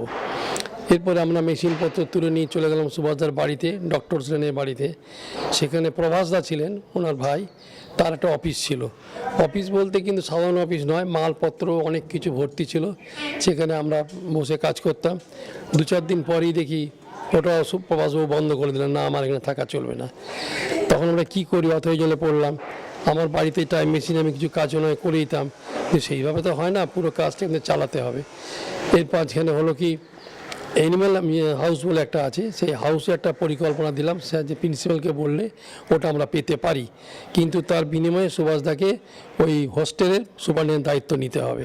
কিন্তু সুপারিনটেন্ডেন্ট দায়িত্ব নিতে উনি পারবেন ঠিকই, কিন্তু ওর জন্য অনেক সময় ওনাকে ব্যয় করতে হবে এবং বিভিন্ন ডাক্তারদের দেখাশোনা ভার ছিল। তবু উনি দায়িত্ব নিলেন, যেহেতু যাতে ওনার রিসার্চ প্রোগ্রামটা ভালোভাবে চলে। আমরা অ্যানিম্যাল হাউসে উঠে গেলাম। সেখানে ওনার স্ত্রীও আসতেন, নমিতাদি থাকতেন, রান্না বান্না সব করে খাওয়াতেন। আমরা ওখানে ফুল স্পিডে কাজ করে যেতাম। ওনার যে চালচলন বা ওনার যে অভিব্যক্তি বা ওনার যে চোখ, মুখ, নাক, সবার মধ্যে আমি একটা বিরাট গবেষকের ভূমিকায় দেখতে পেতাম। তার জন্য আমি ওনাকে প্রচণ্ড ভালোবাসতাম, স্নেহ করতাম। বলতে গেলে 10টা থেকে রাত্রি 8টা পর্যন্ত বাড়িতে আমি কাজ করতাম। একদিন ছোট ঘটনা বলি, আমি 9টার সময় গেছি, ছুটির দিন। নমিতাদি যাওয়ার সাথে সাথে আমাকে চাটা কফি খাওয়ালেন, কিন্তু সুভাষদার পাত্তা নেই। সুভাষদাকে খুঁজে পাওয়া যাচ্ছে না, বিভিন্ন জায়গায় লোক পাঠানো হলো, হোস্টেলে পাঠানো হলো, সামনাসামনি বিভিন্ন ওয়ার্ডে পাঠানো হলো, কোথায় উনি আছেন। কিন্তু উনি এলেন প্রায় 1 ঘন্টা পরে, তখন অলরেডি 10টা বেজে গেছে, আমার 2 রাউন্ড চা খাওয়া হয়ে গেছে। তখন নমিতাদি বলছেন, কী হলো, তুমি কোথায় ছিলে? মল্লিকবাবু এসে বসে আছেন এখন থেকে, আপনি আসেন না? আমি এইরকম গিনিপিকগুলোকে ওষুধপত্র খাইয়েছি, কিন্তু তারা ইউরিন পাস করছে না, সেই ইউরিনটা ধরে এখন নিয়ে এলাম। তারপর যথারীতি হাত মুখ দিয়ে কাজ শুরু করলাম। এই হচ্ছে একজন বিজ্ঞানীর, চিকিৎসা বিজ্ঞানীর ভূমিকা। তিনি নিজের জীবনে কিছুই করেননি, তিনি সম্পূর্ণভাবে এর মধ্যে কালাতিপাত করেছেন এবং কিভাবে যে এই জিনিসটাকে এগিয়ে নিয়ে যাওয়া যায় সেই জন্য প্রচণ্ড চেষ্টা করেছেন এবং বলতে গেলে ধ্যান জ্ঞান সব কিছু এর মধ্যেই নিহিত ছিল। উনি কি আপনার দুর্গার যে জন্ম, সেটা কি উনি, দুর্গার জন্মটা কি উনি দিয়েছিলেন, এটা কি আপনি বিশ্বাস করেন? হ্যাঁ, পরিপূর্ণ বিশ্বাস করি। উনি সেটা প্রমাণ করতেও চেয়েছিলেন। উনি হাজরা পার্কের যে একটা হায়দ্রাবাদের কাছে একটা মিউজিয়াম অডিটোরিয়ামে উনি প্রমাণ করতে চেয়েছিলেন, কিন্তু কিছু স্বার্থান্বেষী লোক, পেশাদার অপেশাদার, এরা সকলে সেটাকে ভণ্ডুল করে দেয়। তারা বিভিন্ন বিজ্ঞানী, বিভিন্ন অফিসার, আমাদের আমলা অনেক ছিলেন, তারাও চেয়েছিলেন যাতে না করতে পারে। কেন আপনি যেটা বলছেন কাঁকড়ার টার্ম, সেই কাঁকড়ার মতোই কাজ খোলা হলো, ওনাকে টেনে নিচে নামিয়ে দেওয়া হলো, ওনার অনেক মেশিনপত্র ভেঙে দেওয়া হলো, অনেক কেমিক্যাল নষ্ট করে দেওয়া হলো। উনি প্রায় 7 দিন চুপচাপ বসে থাকতেন। তখন কিন্তু সেই সময় কিন্তু কোনো বন্ধুবান্ধব ওনাকে সান্ত্বনা দিতে আসেননি। আমি খালি বলতাম আপনি ভেঙে পড়বেন না, চালিয়ে যান, রিসার্চটা করুন, আমরা কোথায় যাব। তখন 8টা ICMR স্কিম চলছে, টাকা আসছে, এই আসছে, কেমিক্যালের অভাব হতো অনেক সময়। আমি আবার কেমিক্যালগুলো নিয়ে আসতাম ধারে টারে নিয়ে, যে ভাই দাও, পরে টাকা এলে শোধ করবো। এই হচ্ছে ওনার ভূমিকা। এই সময় যখন ডক্টর সুভাষ মুখার্জির এই ঘটনাটি ঘটেছিলেন, মানে যখন উনি রিসার্চ ওয়ার্ক করেছিলেন, সেই সময় একটা এনকোয়ারি কমিশন বসেছিল। সেই এনকোয়ারি কমিশনের মানে বক্তব্য ছিল ডক্টর সুভাষ মুখার্জি যেটা করেছেন সেটা টোটালটাই ফলস। এই এনকোয়ারি কমিটিতে যারা যারা ছিলেন তারা এই ডক্টর সুভাষ মুখার্জি যে বিষয়ের উপর রিসার্চ করছিলেন সেই বিষয়ের সঙ্গে সেই রিসার্চ কমিটির মানে সেই এনকোয়ারি কমিটির মানে যারা জড়িত লোক, মানে যারা কমিটির সদস্য, তারা কোনোভাবে যোগাযোগ মানে এই এদের সাথে কি যোগাযোগ ছিল, এই কমিটির লোকেদের সঙ্গে, এই রিসার্চ ওয়ার্কের সঙ্গে কি যোগাযোগ ছিল, বা কে কী করতেন?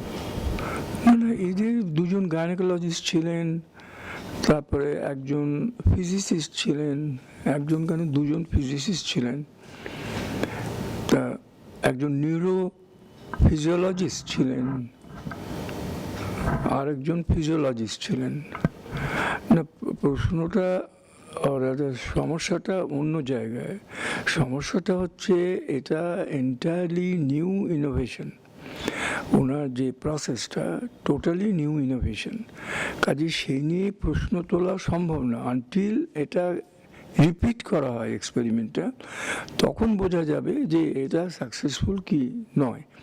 এবং আজকে তো সারা পৃথিবী রিপিট করছে, তা কাজেই তখন ওদের আমি বলবো ইগনোরেন্স, কিন্তু ওরা সেই ইগনোরেন্সটা বড্ড প্রকটভাবে আমাদের চোখে দেখিয়ে দিলেন, ওটা ঠিক হয়নি আর কি।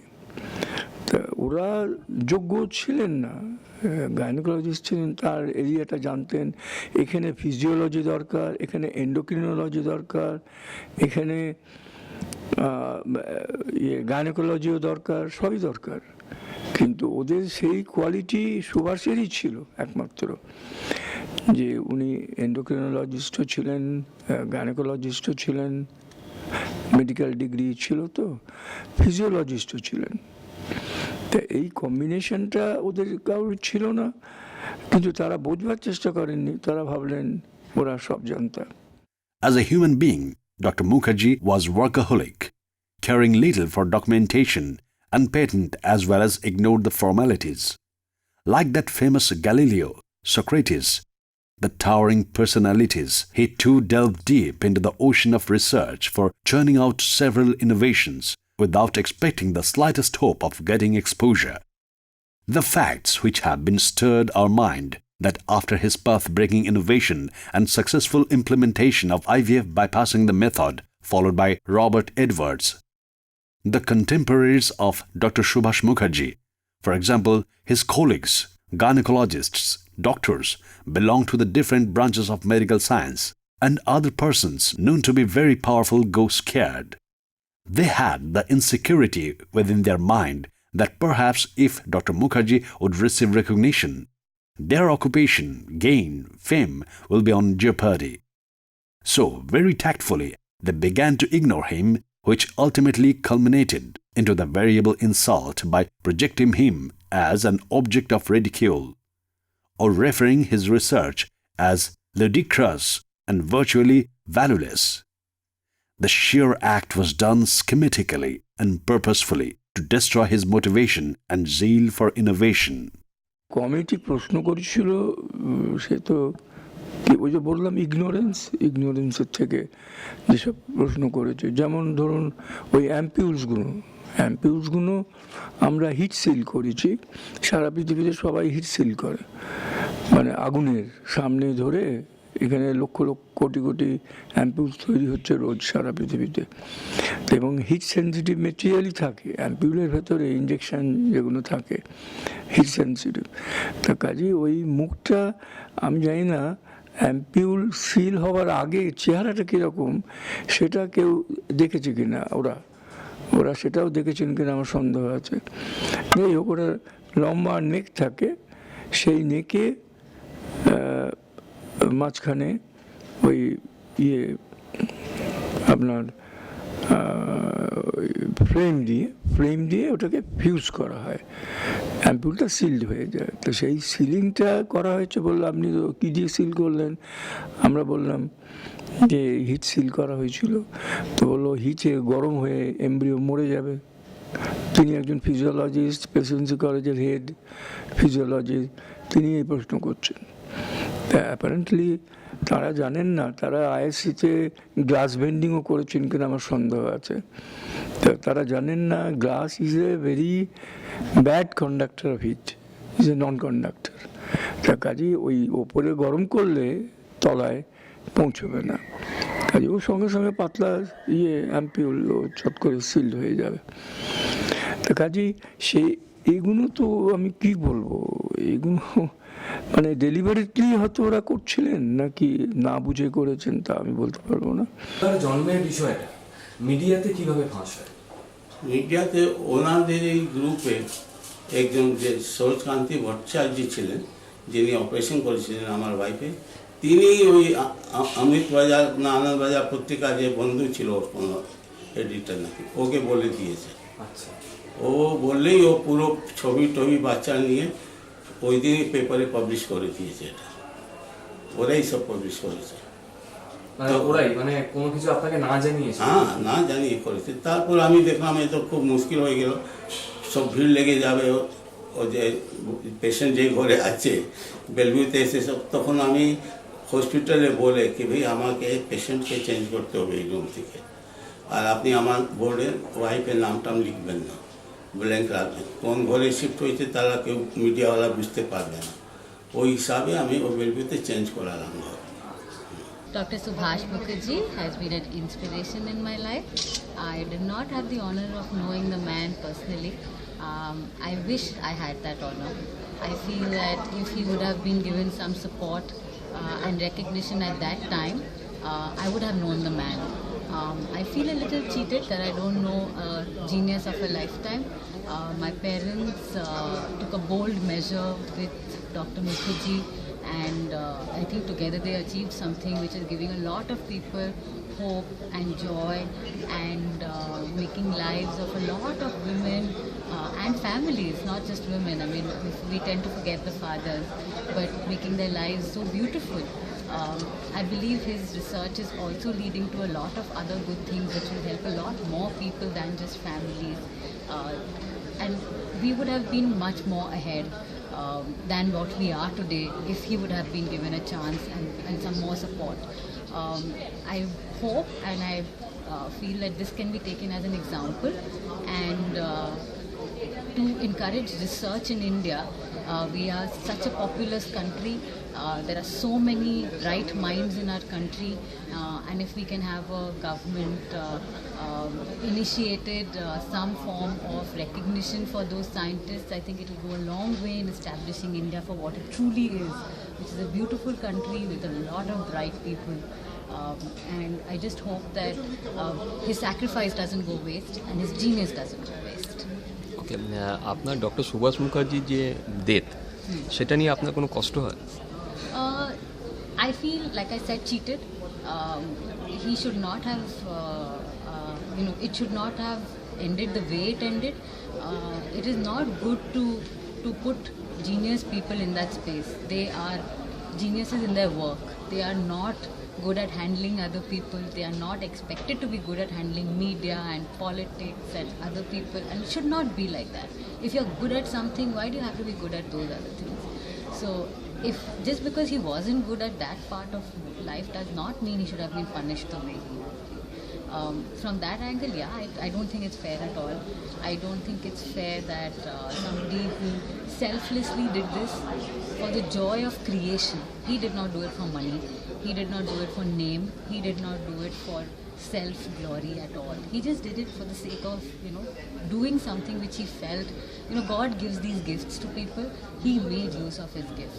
And then if all mankind doesn't make use of it, there's something wrong with that. And of course, I feel it's a very unfair, unjust thing to have happened to a good man. More than his genius, I think he was a good man. Even the honorable conspirators went far to put question on the history of Durga's birth, almost doubting on the credibility of Dr. Mukherjee's success. Unfortunately, when Durga was born, the technology was not so highly developed, especially in the third world country like India. The question that has been still haunting us is, where did he perform his research? In his hospital laboratory as well as at his own house.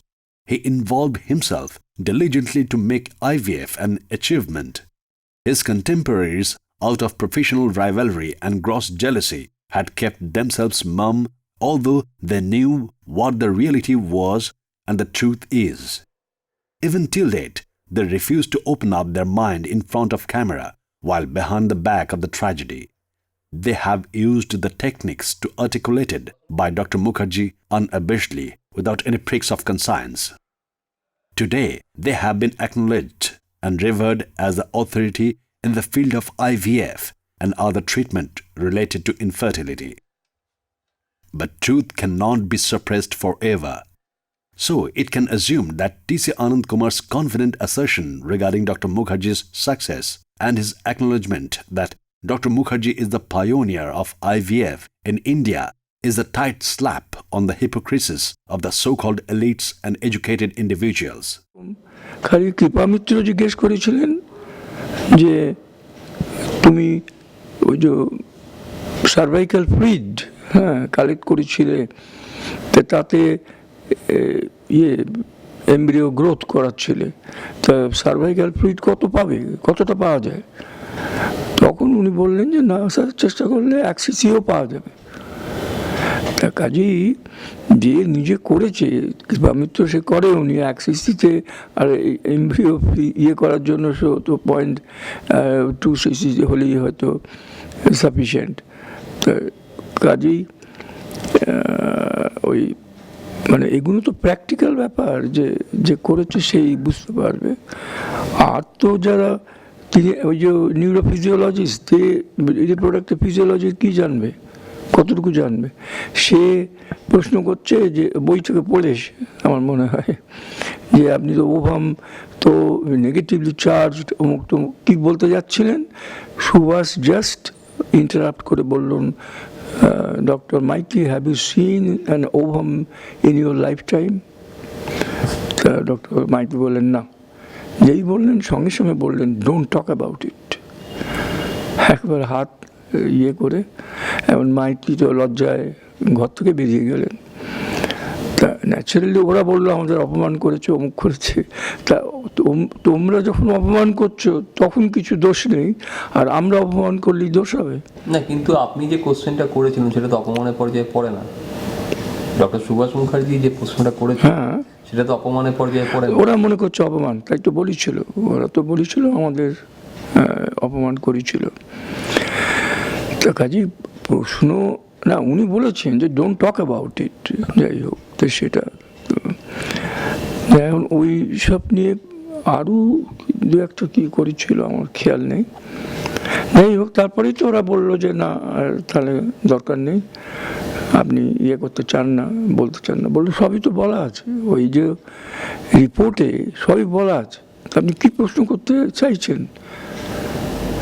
No, যে আপনি কী করে করেছেন। আচ্ছা, কী করে করেছেন সেটা তো বলাই আছে। আপনারা কি রিপোর্ট তার মানে কি সরকারের কাছে জমা করেছিলেন? মানে যে অভিযোগটা উঠেছিল যে আপনারা কি রিপোর্ট জমা করেন? না না না, সব ডেট দিয়ে করা আছে। 19শে অক্টোবর বোধ হয়, 19শে অক্টোবর। আমি তো আমার ইয়েতে লিখেছি না, আমার বইটা তো লিখছি। হ্যাঁ, 19শে অক্টোবর বোধ হয় জমা পড়েছে রিপোর্টটা। সেটা আমরা, ঘটনাটা কি ঘটেছিল, আমরা ডক্টর মনীষেত্রীর কাছে গিয়েছিলাম, উনি দেখে পাঠিয়েছিলেন সুভাষকে, বলেছেন তোমরা এসে এক্সপ্লেইন টু মি। তা আমরা গিয়েছিলাম, আমি আর উনি গিয়েছিলাম, ডক্টর ভট্টাচার্য যাননি। Presently, till date, many doctors have been demanding themselves proudly as pathbreakers in the field of IVF. Even they on their websites boast of their success. But they are aware of the fact that whatever they demand is in reality a hoax, as except trading on the ground prepared by Dr. Mukherjee. They have not done anything to be mentioned as an outstanding achievement. As Dr. Subhas Mukherjee was deprived of his due honor and recognition during his lifetime, we earnestly request to our honorable Indian government to issue a notice or an order that will compel the doctors of those clinics to exhibit publicly the name and contributions of Dr. Mukherjee as the pioneer in IVF technology.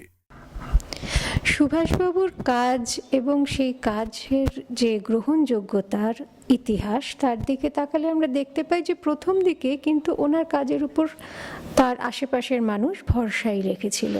সাংবাদিকরা তো যথেষ্ট গুরুত্ব দিয়ে তার কাজের কথাটা তারা ঘোষণা করার পরেই প্রকাশ করেছিলেন, এবং তারপরে তৎকালীন যে স্বাস্থ্য অধিকর্তা ডক্টর মণি ছেত্রী, যিনি অত্যন্ত সম্মানিত একজন চিকিৎসক, তিনিও কিন্তু কাগজের কাছেই বলেছিলেন যে তিনি চিকিৎসকদের সঙ্গে, যেহেতু তারা তিনজনের একটা টিম ছিলেন, ডক্টর সুভাষ মুখার্জি এবং তার সহকর্মীদের সঙ্গে কথা বলে তিনিও নিশ্চিত যে প্রকৃতই ওই যে শিশু সে টেস্ট টিউব প্রক্রিয়াতেই জন্মগ্রহণ করেছে, যদিও এ ব্যাপারে চূড়ান্ত কথা বলতে তিনি রাজি হননি। সুতরাং একেবারে গোড়াতেই যে সুভাষবাবুর কাজের প্রতি একটা প্রতিরোধ দেখা গেছিল, একটা অবিশ্বাস দেখা গেছিল, এমন নয়। প্রথমটা বরং ওনার কাজ নিয়ে একটা উত্তেজনা, একটা বিস্ময় শুরু হয়েছিল, অন্তত সাধারণ সমাজে। ওনার কাজের প্রতি প্রশ্ন, সন্দেহ, অবিশ্বাস সেটা একটু পরে শুরু হয়। সেই কারণটা কি? এর একটা কারণ এও হতে পারে যে সুভাষবাবু তার কাজটা বেশ গোপনে করেছিলেন। সাধারণত বিজ্ঞানীরা যখন একটা গবেষণামূলক, উদ্ভাবনমূলক কাজ করেন, তখন তারা সেই কাজের প্রতিটা যে পদ্ধতি, প্রতিটা স্টেপ, সেই ধাপগুলো সম্পর্কেও ওরা একেবারে খোলাখুলি না বললেও অন্তত একটা ছোট গোষ্ঠীর বিজ্ঞানীদের কাছে সে বিষয়ে তারা জানান, আলোচনা করেন। কাজ চলতে চলতেই তারা অনেক সময় কিছু কিছু গবেষণাপত্র প্রকাশ করেন। কিন্তু সুভাষবাবুদের ক্ষেত্রে যেটা হয়েছিল, যদিও সুভাষবাবুর প্রস্তুতিটা দীর্ঘদিনের ছিল, কিন্তু বস্তুত এই দুর্গার জন্মের যে প্রক্রিয়াটা, সেটা কিন্তু উনি একেবারে গোপনে করেছিলেন। এমনকি পেশার ক্ষেত্রে যারা তার ঘনিষ্ঠ সহযোগী ছিল, তারাও খুব বেশি কিছু এ বিষয়ে জানতেন না। ফলে যখন এই জিনিসটা হলো, তখন এভরিবডি ওয়াজ কট আনঅ্যাওয়্যার যে এটা হচ্ছে, আমরা জানতেই পারিনি এটা কি করে হতে পারে। প্রথম আঘাতটা সেইখানে এসেছিল, যার ফলে অবিশ্বাস হয়তো একটা প্রত্যাঘাত হিসেবে এসেছিল। দ্বিতীয়ত, যারা তখনকার প্র্যাকটিসিং মেডিসিন স্পেশালিস্ট, তাদের কাছেও সুভাষবাবুর যে পদ্ধতিগুলো সেগুলো সম্পূর্ণ অজানা ছিল। এবং পরে আমরা জেনেছি যে সুভাষবাবু বস্তুত শুধু যে টেস্ট টিউব বেবি পুরো পদ্ধতিটা সফলভাবে সম্পূর্ণ করেছিলেন তাই নয়, উনি যে পদ্ধতিগুলো ব্যবহার করেছিলেন দুর্গার জন্মের সময়, সেগুলো অনেক পরে অন্যরা আস্তে আস্তে আলাদা আলাদা করে ব্যবহার করতে শিখেছেন। এই পদ্ধতিগুলো তখন এতই অপরিচিত, এমনকি অচিন্তনীয় ছিল যে বস্তুত এই পদ্ধতিতে কাজ করা যেতে পারে এবং করে কেউ সফল হতে পারে, সেটাও তাদের ধারণার মধ্যে অনেকেরই ধারণার মধ্যে আসেনি। যেমন ল্যাপারোস্কোপি না করে যোনিপথে একটা ছোট অপারেশন করে ডিম্বাণু সংগ্রহ করা, যেমন ডিম্বাণুকে ফ্রিজ করে রাখা লিকুইড নাইট্রোজেনে এবং পরের মেনস্ট্রুয়াল সাইকেলে তাকে প্রতিস্থাপন করা, একাধিক ডিম্বাণু সংগ্রহ করা, কৃত্রিম হরমোন ইনজেকশনে, এই সব পদ্ধতিগুলোই কিন্তু সুভাষবাবুর উদ্ভাবন, যা তখন একেবারেই পরিচিত ছিল না। ফলে বিজ্ঞানীদের মধ্যে ওনার কাজ সম্পর্কে একটা অবিশ্বাস ছিল, এও কি হতে পারে নাকি, এমনও কি হতে পারে নাকি, কই আমরা তো জানি না। সেখানে গিয়ে সুভাষ এভরিথিং হি এক্সপ্লেইনড, সেটা তার আগে 19-এর আগে আর কি। তা এবং এভরিথিং এক্সপ্লেইনড, এবং আমি একটা নন মেডিকেল পারসন, তা আমি বুঝতে পেরেছিলাম, ওরাও কেন, আমার মনে হয় ডক্টর ছেত্রী বুঝতে পেরেছিলেন। এবং উনি আবার বললেন যে আমার কাছে দুটো ক্রিটিক্যালি পেশেন্ট আছে, ক্রিটিক্যালি ওই ইনফার্টাইল পেশেন্ট আছে, তা তাদের আপনার কাছে পাঠাবো, ডক্টর সুভাষ মুখার্জির কাছে। তা এইসব বলার পরেও উনি তো ডিএইচএস, এক্স অফিসিয়াল সেক্রেটারি, উনি তো এইসব অর্ডারগুলো বার করেছেন। সে ট্রান্সফার অর্ডারই হোক বা কোনো ইয়েতে না অ্যাটেন্ড করতে দেওয়া, সবই তো উনি তো বার করেছেন, ডক্টর মণিচৌধুরী। তা এখন কেন করলেন সেটা আমি জানি না, আমি তো সেটি লিখবার চেষ্টা করছি যে এখনো তো উনি জীবিত আছেন। যাই হোক, সে এসব প্রশ্ন উনি এখন ফেস করবেন কি করবেন না আমি জানি না, কিন্তু মানে উনি কনভিন্সড হয়েছিলেন সেটা আমি শিওর। এবং জিজ্ঞেসও করেছিলেন একটা কথা যে how could you be sure যে ওটা নর্মাল প্রেগনেন্সি নয়, এটা নর্মাল কনসেপশন হয়নি, আপনি কি করে? সুভাষ স্ট্রেট হয়ে বললো যে আই ডোন্ট নো, আমি জানি না স্যার যে এটা নর্মাল কি আমার এমব্রিও ট্রান্সফারের জন্য। বাট আমি কিন্তু এই কাপলকে সাবধান করে দিয়েছিলাম যে এই সময় আপনারা কিন্তু এক সঙ্গে থাকবেন না, because you are going to have a precious baby. বুঝেছেন? তারা যদি ফলো করে থাকে ভালো, যদি না করে এটা যদি নর্মাল হয় হবে। বাট এনিওয়ে, আমার যে অ্যাক্ট যে ওয়ার্ক, সেটা তো আমি বলেই দিলাম যে কি হবে না হবে। বিরুদ্ধে যে তদন্ত কমিটি গঠন করা হয়েছিল, সেই তদন্ত কমিটি কি কখনো আপনাকে বা আপনার স্ত্রীকে ডেকেছিল? না, ডাকেন না। মানে আপনি এই বিষয়ে কিছু জানতেনই না যে ওই কমিটি ওদের ইন্টারনাল সব ম্যাটার ছিল, আমাকে কেউ ডাকেনি। এবং আমরা জানি যে তপন সিনহা তার ছবিতে যেভাবে পুরো জিনিসটা দেখিয়েছেন, তার মধ্যে ওই বিদ্বেষ, এক ধরনের ছোট মানসিকতার যে প্রকাশ, সেগুলো ঘটেছে।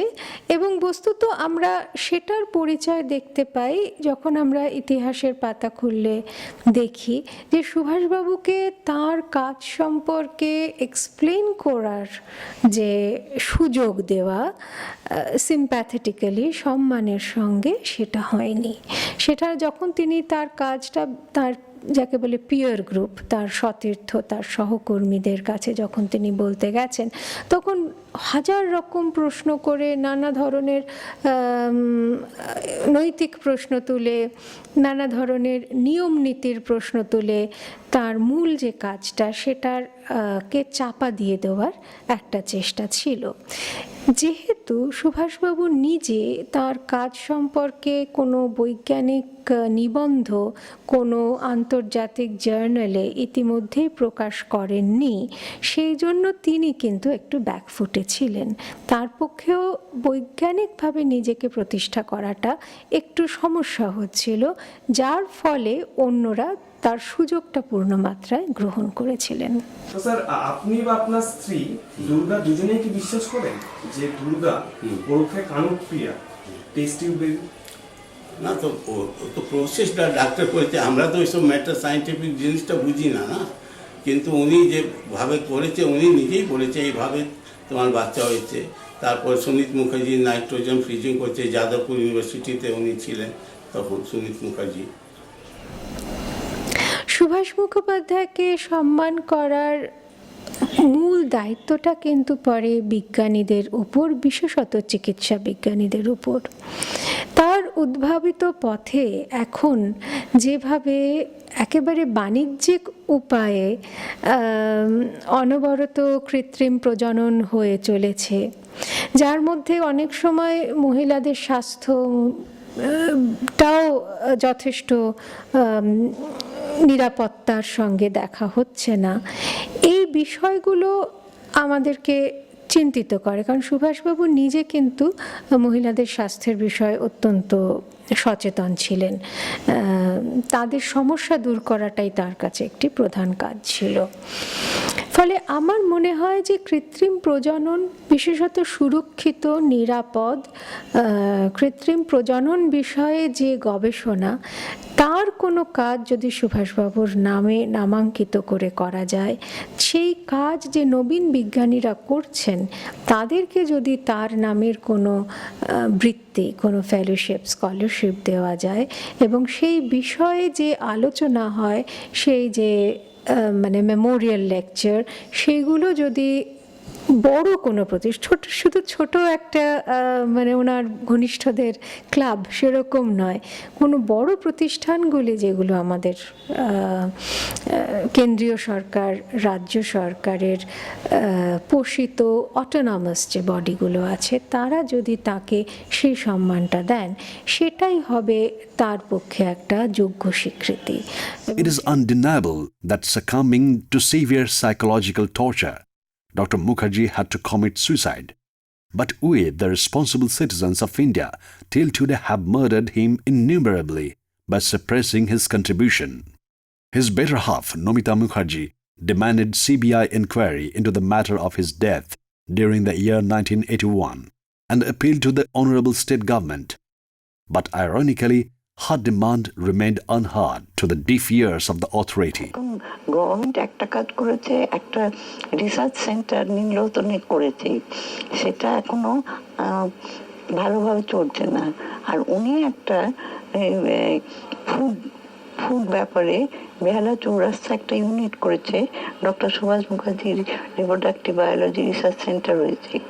আমি চাইছি গভর্নমেন্টের তরফ থেকে যদি এই দুটো রিসার্চ সেন্টারকে কিছু সাহায্য করে, ভালো করে তৈরি করে দেয়। তাছাড়া আর একটা জিনিস হচ্ছে, উনি আমাকে বলছেন আমি একদিন না একদিন নোবেল প্রাইজ পাবই। ওনার এটা বলে আমি একবার না দুবার পাবো।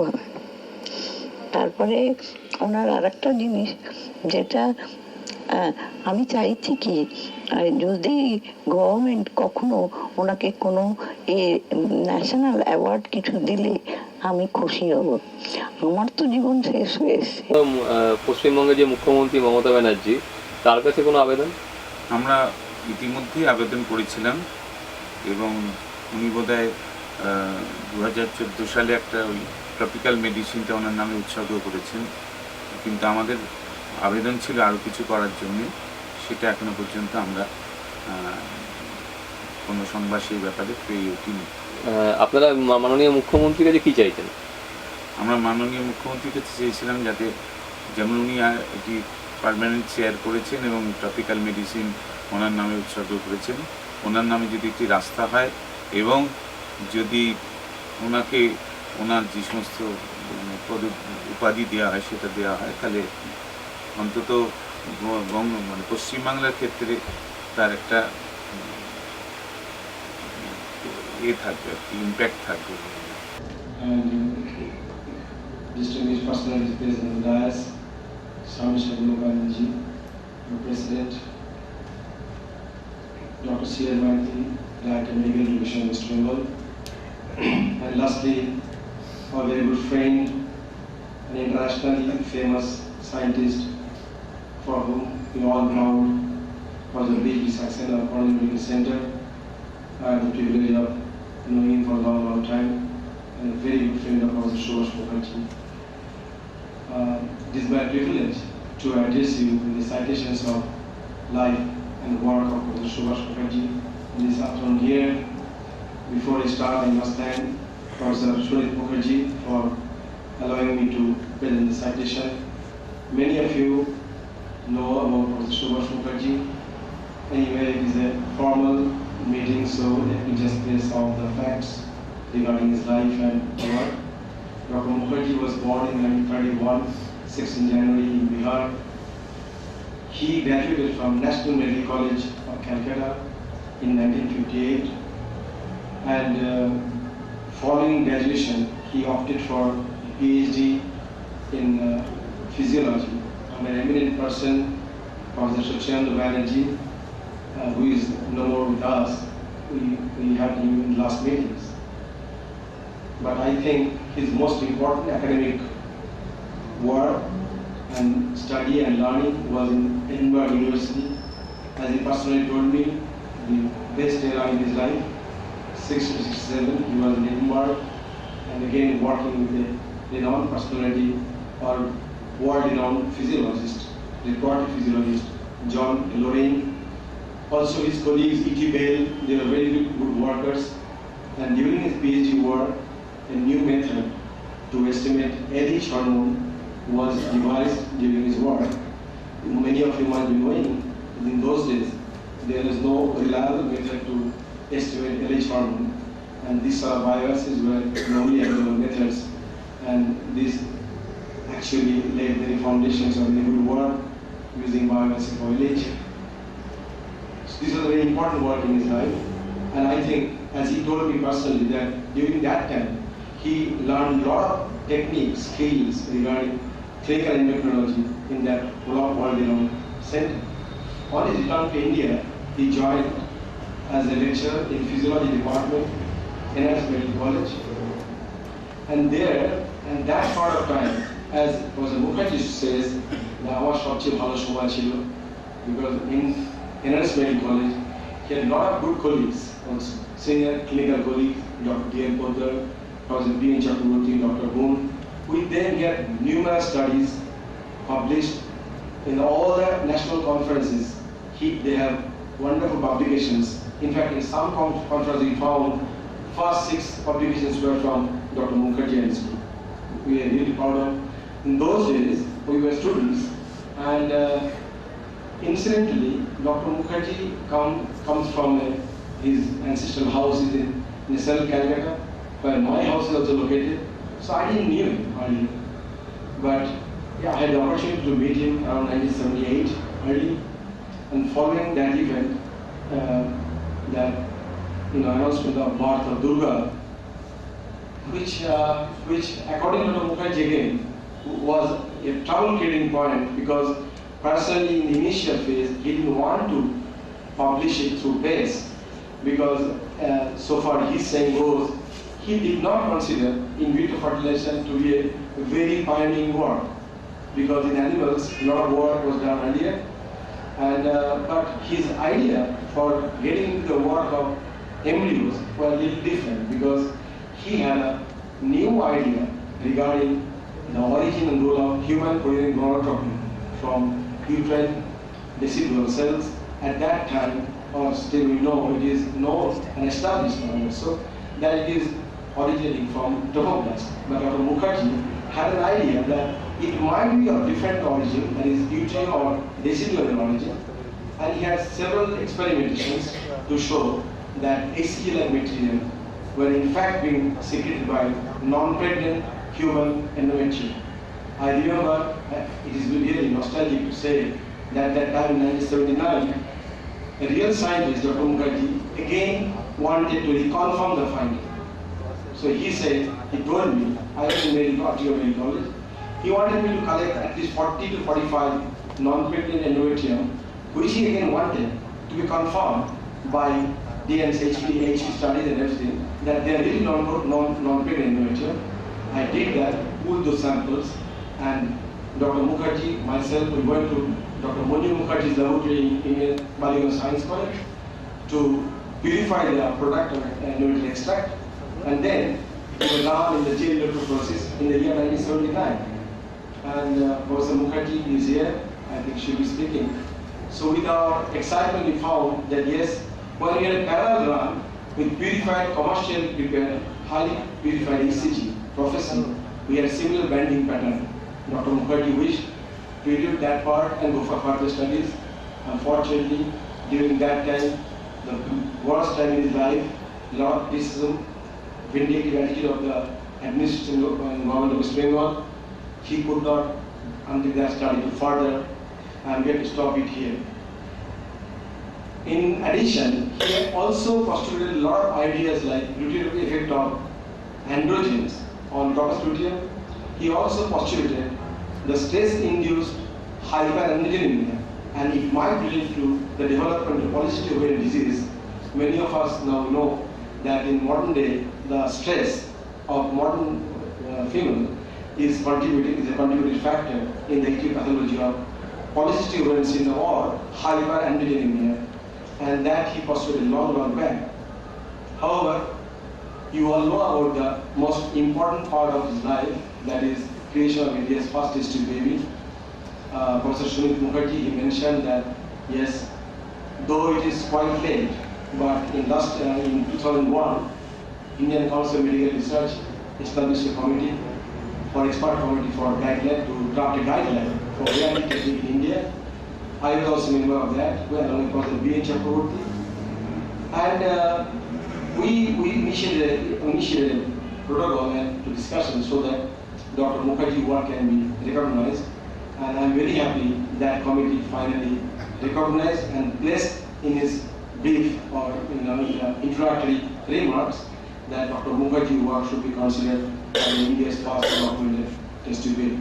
So that period has finally come when Professor Subhas Mukherjee is no more with us. Unfortunately, when Dr. Mukherjee started the work, I think the standard in Calcutta Visual Society, the scientific development in this part of the world was not at par. Or in other words, Professor Mukherjee was much ahead of his time. One thing I would like to mention here is my understanding, I mentioned last meeting also. You'll be surprised to know, as Shabalokaran said about Jagadish Chandra Bose, I also maintain that any new work, when it starts, there will be criticism. And I have all best regards for my teacher, my friend, my philosopher, Professor Subhas Mukherjee. Had he could live for further, he could have established everything beyond doubt.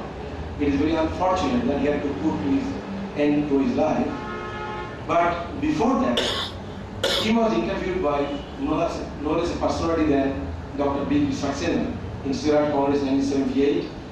And Dr. Mukherjee said, I knew of Professor B. Saxena from Dr. Mukherjee only.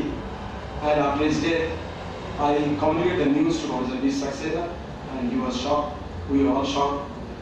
But if you go back a little, in other areas, the other colleagues of Professor Mukherjee stepped on inwards. They had also pioneering work from England in the same year, 1978. All of you must know, some of you might be knowing, that they had almost a similar reaction, also in England. Dr. Mukherjee's work was argued or questioned by some of the leading gynecologists how he collected the ovum. Posterior conversion is a very simple procedure. And he guided Professor Virtually rather to do that. And in Professor Steptoe Edwards' work, their research proposal submitted to Medical Research Council of England was rejected. Was simply rejected. Why? To their eyes, laparoscope. I think all of the junior gynecologists now they do laparoscope, at least thousands of laparoscope camps in villages have been organized. But in 1978, 79, Medical Research Council considered that the approach of laparoscope to collect oocyte is dangerous and unethical. So they rejected their project even for a minimum support. You do not believe, as Dr. Mukherjee used to work hard from Bangor Medical College, Archibald Medical College, devising a laboratory in his own residential part.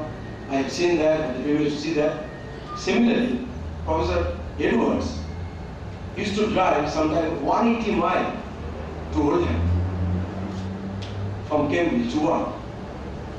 And finally, when he found that Medical Research Council, who finally even decided that maybe Dr. Edwards should be questioned in the court of law whether it is ethical to undertake this sort of work.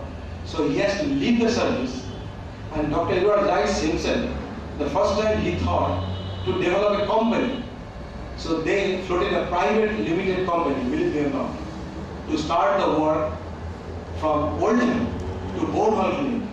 Bournemouth is a village in Cambridge, and there they started the work, and from there again, 1983 onwards, they started the work again. So what I am trying to say, that I strongly believe that it is not impossible for any individual to contradict or just to contradict any new work, but the need for the society, somebody might be criticizing from a vindictive way of way. Somebody might be jealous, but the other members of the community, if there are knowledgeable members in the community, they might stand for the work or good work. But what I found, after Dr. Mukherjee was trying for his transfer from Bangalore Medical to Calcutta, you won't believe that man had to struggle. I accompanied him in so many representations to Health Minister, Director of Health Services, Assistant Director of Health Services, and I found the man is very lonely.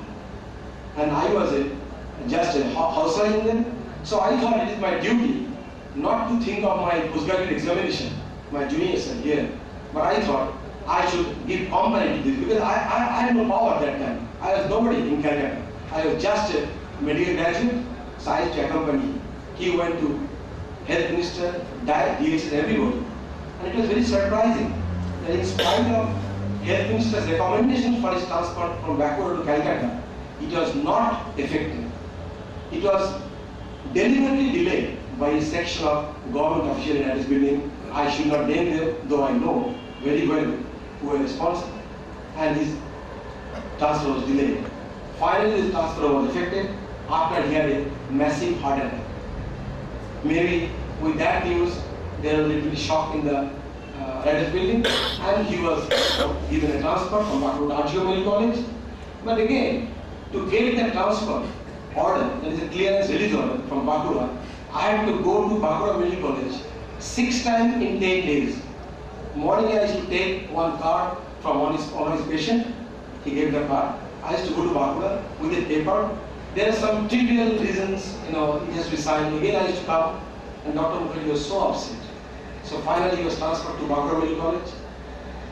And you will not believe, I used to accompany him. There I was a house in there. He had a small car. In fact, some days the car was out of order in somewhere. So I used to even pull the car to our Chakroborty campus. But in spite of all this, he was very interested to start the work again. He said, okay, we are very close to the veterinary college, because Dr. Mukherjee has a lot of experience in animal work. So he was very excited. Sudarshan, the veterinary college is very near. So it was my destiny that we will have the opportunity to work with animals here, and we will work with them. Unfortunately enough, it is really surprising who did that. Dr. Maiti is here, he can go through the records. I'll urge him or request him to go through the records. Again, to the surprise of Dr. Mukherjee, he was again transferred to Calcutta Medical College. And all of you must know that too in the Department of Electrophysiology, attached to Ophthalmic Division of Calcutta Medical College. Dr. Mukherjee was absolutely absent. He said, I am a man from reproductive biology and I am being transferred to electrophysiology. So he said, Sudarshan, they are not going to allow me to work. And I would sense that. Then I was preparing for my exam, entrance exam for MD examination. So Professor Subhas Mukherjee was trying his best to console him. Nominally, his wife was trying her best. And for a few days, I was absent in giving him company, because I used to go in the morning, come in the evening sometime.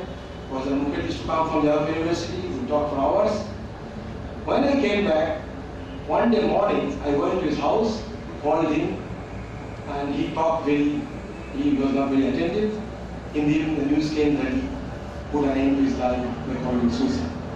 So friends, I will not take much of your time. These are just to mention his life and his agonies, what he passed through, he went through, and some of his achievements. Professor P. Saxena, a very close friend of mine, he will be giving the oration, so he'll be talking in details. But one thing I would like to say as a last word, using this forum as a forum, this gathering, is it in India that somebody to get some degree of recognition, he has to commit suicide or end his life? Because even today, when we are working in different areas, I find many of our struggles are not really projected by the seniors. Even after Dr. Mukherjee's death, what we have to do to develop the work in the last 20 years in Calcutta, it is almost the same, though we are fortunate to get credit and complete the work.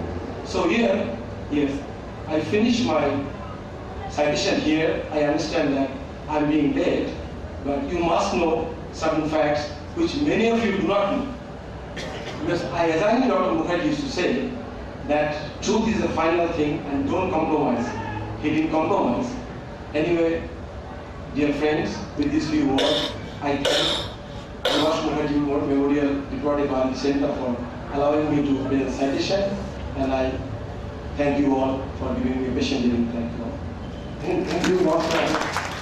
Few citation has been very enjoyable. Subhash মুখোপাধ্যায়ের নামে সম্মান ও চেয়ারের কথা ঘোষণা করেছেন। আজকের দিনে আমরা তাকেও সম্মান জানাই। আমি রিকোয়েস্ট করবো আজকের দিনে এই কট ব্লাড ব্যাংকের মতো ভালো কাজ করবার আগে সুভাষ মুখোপাধ্যায়ের নামে একটা চেয়ার আমাদের কোথায় করবেন, ভালো জায়গায় করবেন এবং তার নামে একটা পুরস্কার দেবেন। Honorable Minister Dr. Mishra,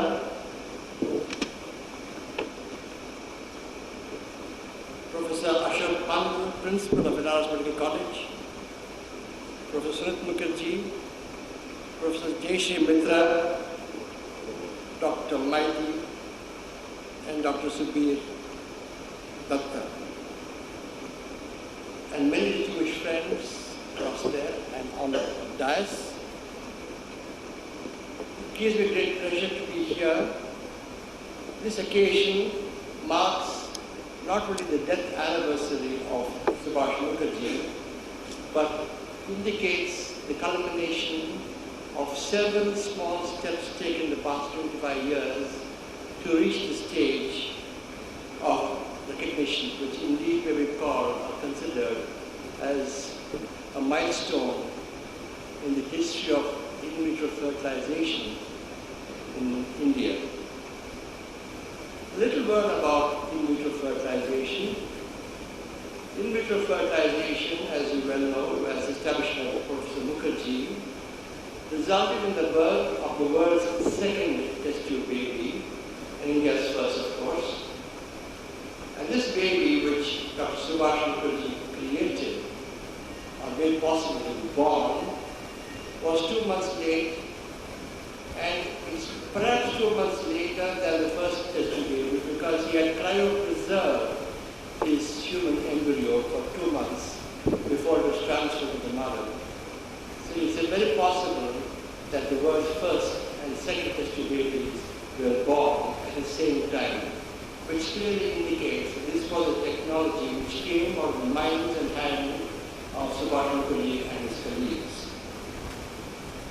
Be that as it may, one remembers Subhas Mukherjee for the trans-tribulations he underwent in the 70s, when his work was derided, his work was criticized, and even more damagingly, he was prevented from carrying out any further work on in vitro fertilization.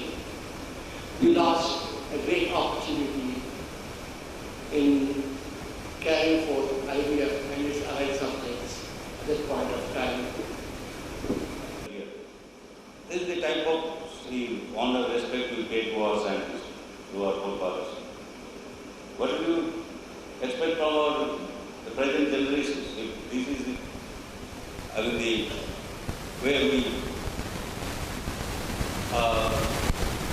remind ourselves of the best traditions we have.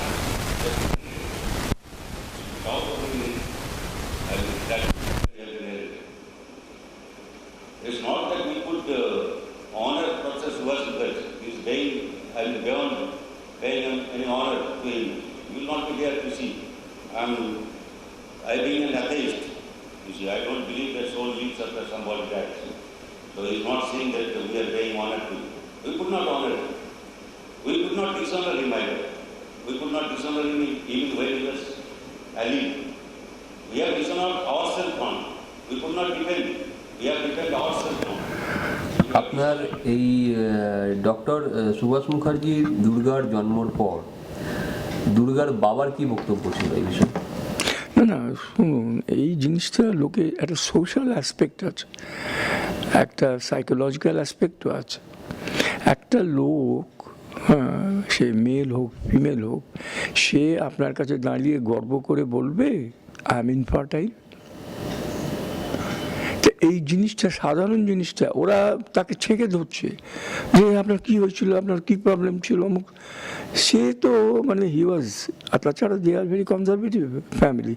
Even ওর মেয়েকে, দুর্গাকে নাম পাল্টে দিল, ওই যে কানুপ্রিয়া, তো ওরা এই জন্য করলো, কাগজে খালি দুর্গা দুর্গা বেরোচ্ছে, তা কাজেই সেই জন্য নাম পাল্টে দিল যাতে মানে মেয়েটি না।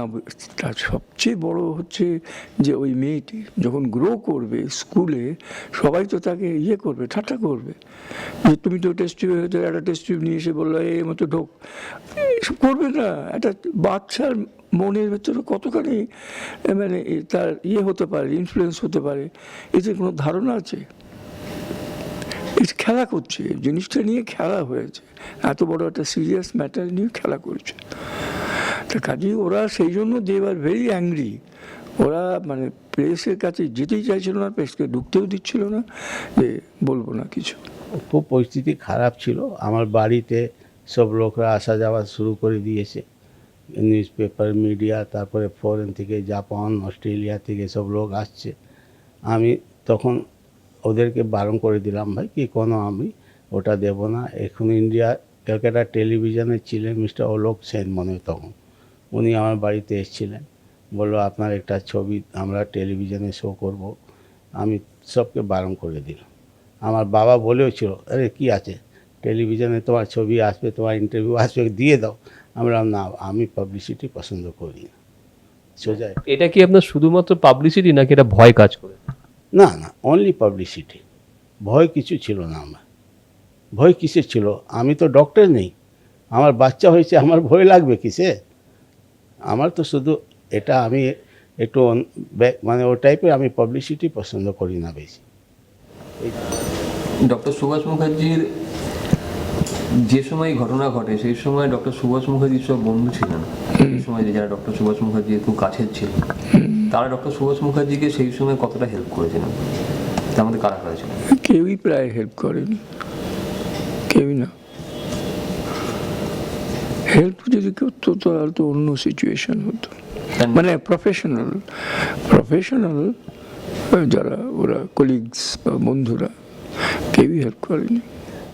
It has been alleged that after his demise, one of his close associates, his colleague, who too happened to be a renowned doctor, stole the thesis of his seminal research.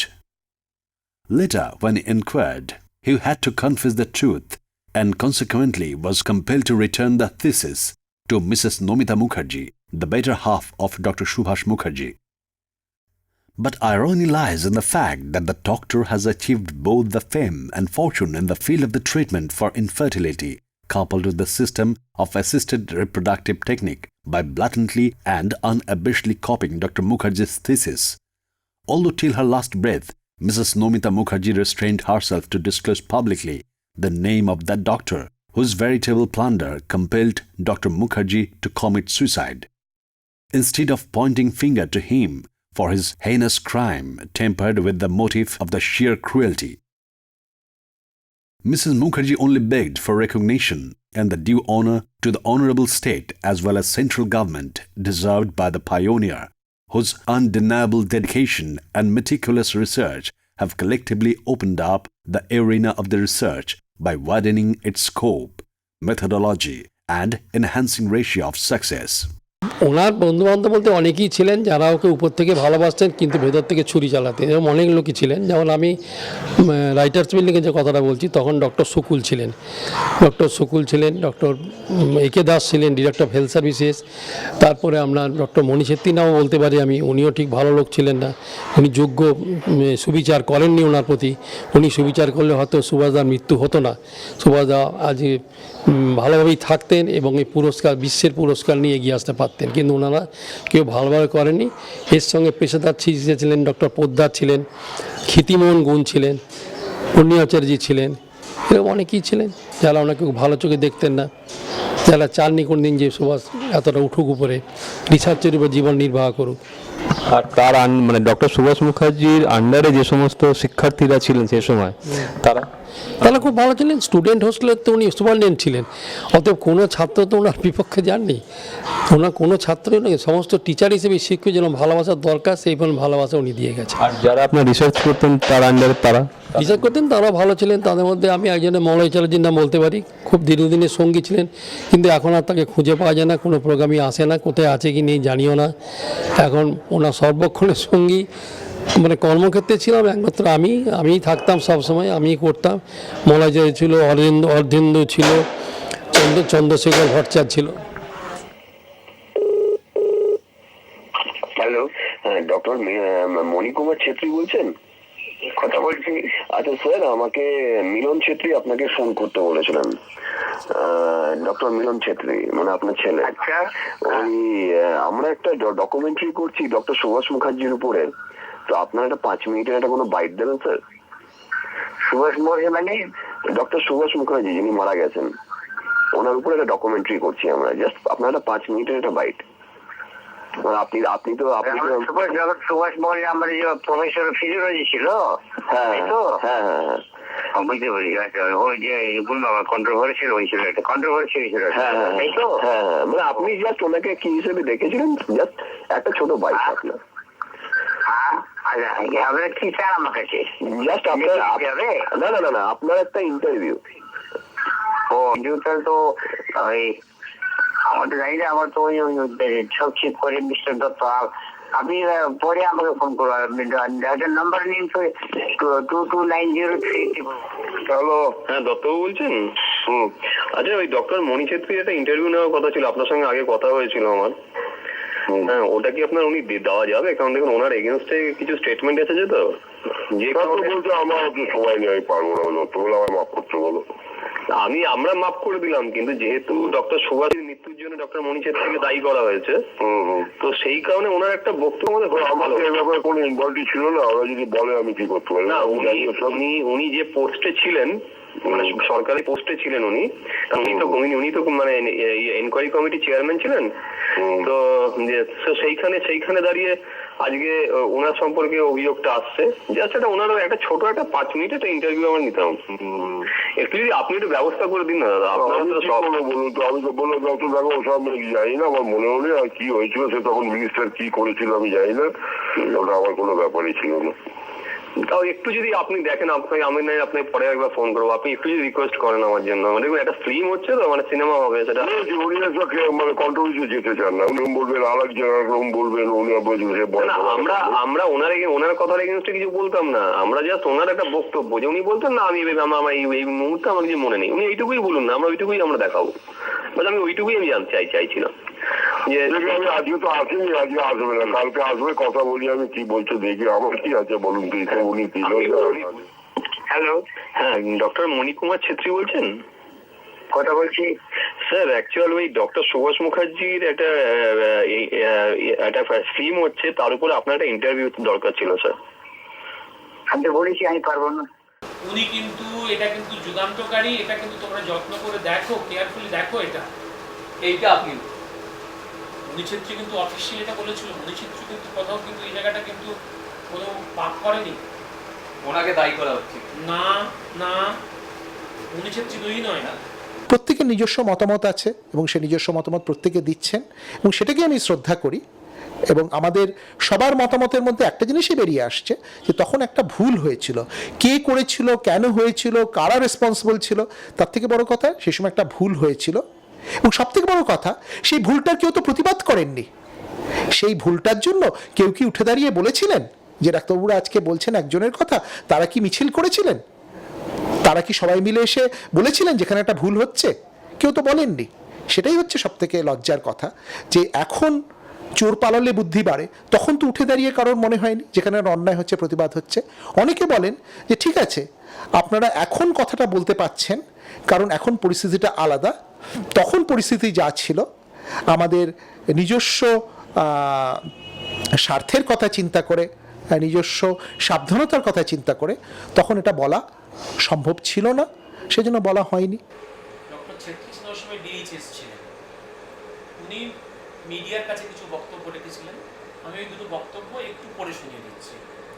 আচ্ছা, দি সানডে স্টেটসম্যান 8ই October 1978, ওখানে একটা আমি quote করছি, the director of health services doctor Mani Chhetri said he was scrutinizing it and was satisfied with the way Dr. Bhattacharya explained the matter.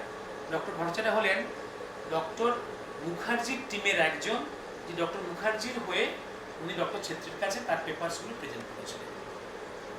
আরেকটা খবর বেরিয়েছিল অমৃতবেলা পত্রিকাতে, এখানেও কোট করছি, doctor Mani Chhetri, director of health services, government of West Bengal, said he has told Dr. Bhattacharya that it would be more dignified to explain things at scientific forums and journals.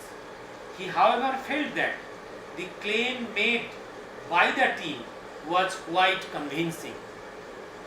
If the team could now prove it, West Bengal would get a place of pride in the medical world.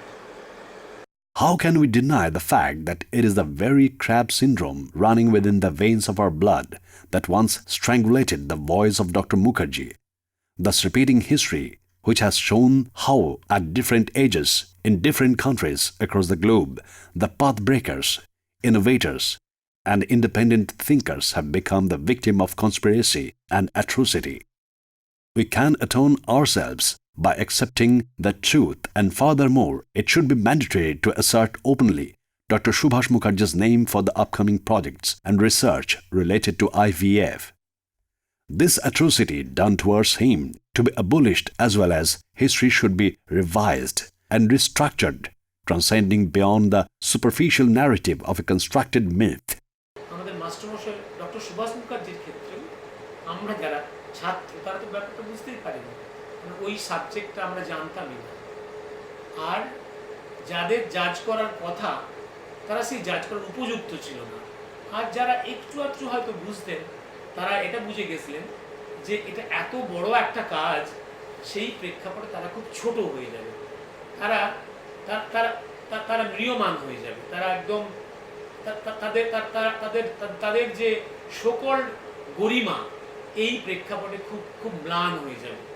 এই যে অনুভূতি থেকে, ego থেকে একটা শত্রুতার পর্যায়ে পৌঁছে গেছে ডক্টর সুভাষ মুখার্জিকে। সেই শত্রুতা থেকে, সেই ইগো থেকে তারা প্রচণ্ড হেঁকে করেছেন। এক অর্থে তো এটা সামগ্রিকভাবে আমাদের সমাজের ব্যর্থতা এবং আমাদের বৈজ্ঞানিক সমাজের ব্যর্থতা যে আমরা আমাদের একজন শ্রেষ্ঠ বিজ্ঞানীকে সেই সম্মান দিতে পারিনি, সেই স্বীকৃতি দিতে পারিনি। তবে আমার এই বইটি লিখতে গিয়ে আমি যা দেখেছি সেটা হচ্ছে যে সুভাষবাবুর ক্ষেত্রে যেটা একটা চূড়ান্ত প্রকাশ, যার ফলে উনি আত্মহত্যার পথ বেছে নিয়েছিলেন বলেই আমরা মনে করি। এটা কিন্তু বস্তুত বহু বিজ্ঞানীর ক্ষেত্রে হয়েছে, যারা কলকাতায় বসে অরিজিনাল রিসার্চ করেছেন।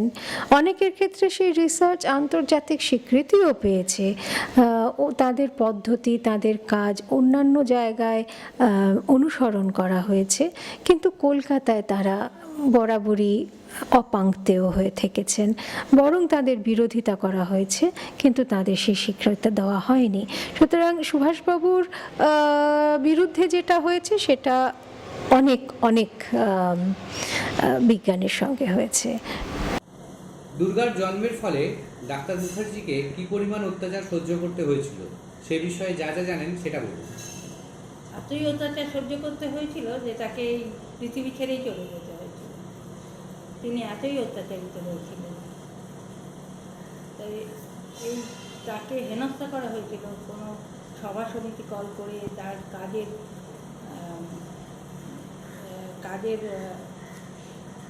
নিতে, মানে বিস্তারিতভাবে তার কাজের বর্ণনা দিতে হবে তাকে।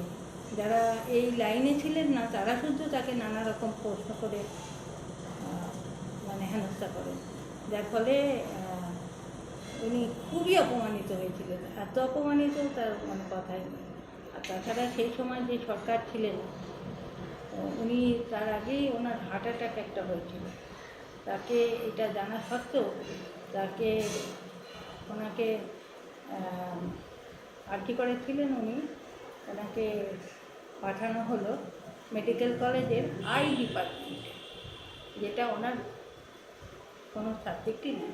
মানে ডাক্তারি করতে গেলে সব সাবজেক্টই পড়তে হয়, সেটা কথা না, কিন্তু উনি ছিলেন গাইনোকোলজিস্ট। আর তাছাড়া মেনলি উনি হরমোন নিয়ে অনেক গবেষণা করেছিলেন। আর যদি উনি বেঁচে থাকতেন মানে আমাদের দেশে কত উপকৃত হতো বলার না। তো কাজেই তাকে বদলি করা হলো আই ডিপার্টমেন্টে। এটা এক ধরনের অত্যাচার তো বটেই। ডক্টর সুভাষ মুখার্জির মৃত্যুর অ্যাকচুয়াল কারণ হচ্ছে যে তিনি এত বড় একটা জিনিস করলেন হয়তো তার দেশের লোকই তাকে মেনে নিতে পারছে না, এবং সেই হিসাবে তাকে খালি মেনে নিতে পারছে না তা না, তাকে অনেক লাঞ্ছনা গঞ্জনা সহ্য করতে হয়েছে। এমন হয়েছে তাকে গভর্নমেন্ট সার্ভিস থেকে তাকে সাসপেন্ড কিছু করা হয়নি, কিন্তু তার পাসপোর্ট কেড়ে নেওয়া হয়েছিল, তার বাইরে যাবে বলে স্বীকার করেছিল। সেই সমস্ত অবমাননা লাঞ্ছনা তিনি সহ্য করতে পারেননি, সেটি হচ্ছে প্রথম কারণ। The world has already paid its tribute when the World Foundation Authority has enlisted his name among the 1100 scientists culled from the 100 different nations across the world in their seminal book, The Dictionary of Medical Biography. It has been observed that justice delayed is justice denied. এককভাবে শুধু মণিছেত্রী নয়, এককভাবে বামফ্রন্ট সরকার নয়, এককভাবে বাঙালির চরিত্র নয়, এই মিলেমিশে একটা জড়ো এবং একটা ভয়ঙ্কর পাশবিক রূপ নিয়ে কোনো বুদ্ধির বিকাশকে স্তব্ধ করে দেওয়ার যে অজ্ঞতা, সেই অজ্ঞতাগুলো বাঙালির অভিশাপ হয়েছিল এবং সেটাই দায়ী। এবং এই তিনটে ফ্যাক্টরি সমানভাবে প্রোঅ্যাক্টিভ ছিল সেই মুহূর্তে। তিনটেই, ব্যবস্থাপনা, সরকারি, বেসরকারি, মেডিকেল কমিউনিটি, প্রত্যেকেই দায়ী। এবং সামগ্রিকভাবে জনমত, তারাও চুপচাপ ছিল, তারা বুঝতে পারেনি। একটা গভীর যে বিজ্ঞানের বিষয়, গবেষণার বিষয়, সাধারণ লোকের পক্ষে এটা সহজে বোঝা যায় না, তাই হয়েছে। আমি একটা কথা যোগ করব, যুগে যুগে দেশে দেশে দেখা যায় যারা নতুন কিছু করতে যাচ্ছেন তারা এইরকম প্রতিবন্ধকতার শিকার হন। লাইনাস পলিন বলে একজন বিখ্যাত ভিটামিন সির নাম করা কেমিস্ট্রির প্রথম নোবেল দিয়ে দুবার নোবেল পুরস্কার পেয়েছিলেন আমেরিকায়, আর একবার হলেন শান্তি নোবেল পুরস্কার। তাকে এক সময় ওখানকার ফার্মাসিউটিক্যালস এবং মেডিকেলের লোকজনরা গুন্ডা দিয়ে খুন করার চেষ্টা করেছিল।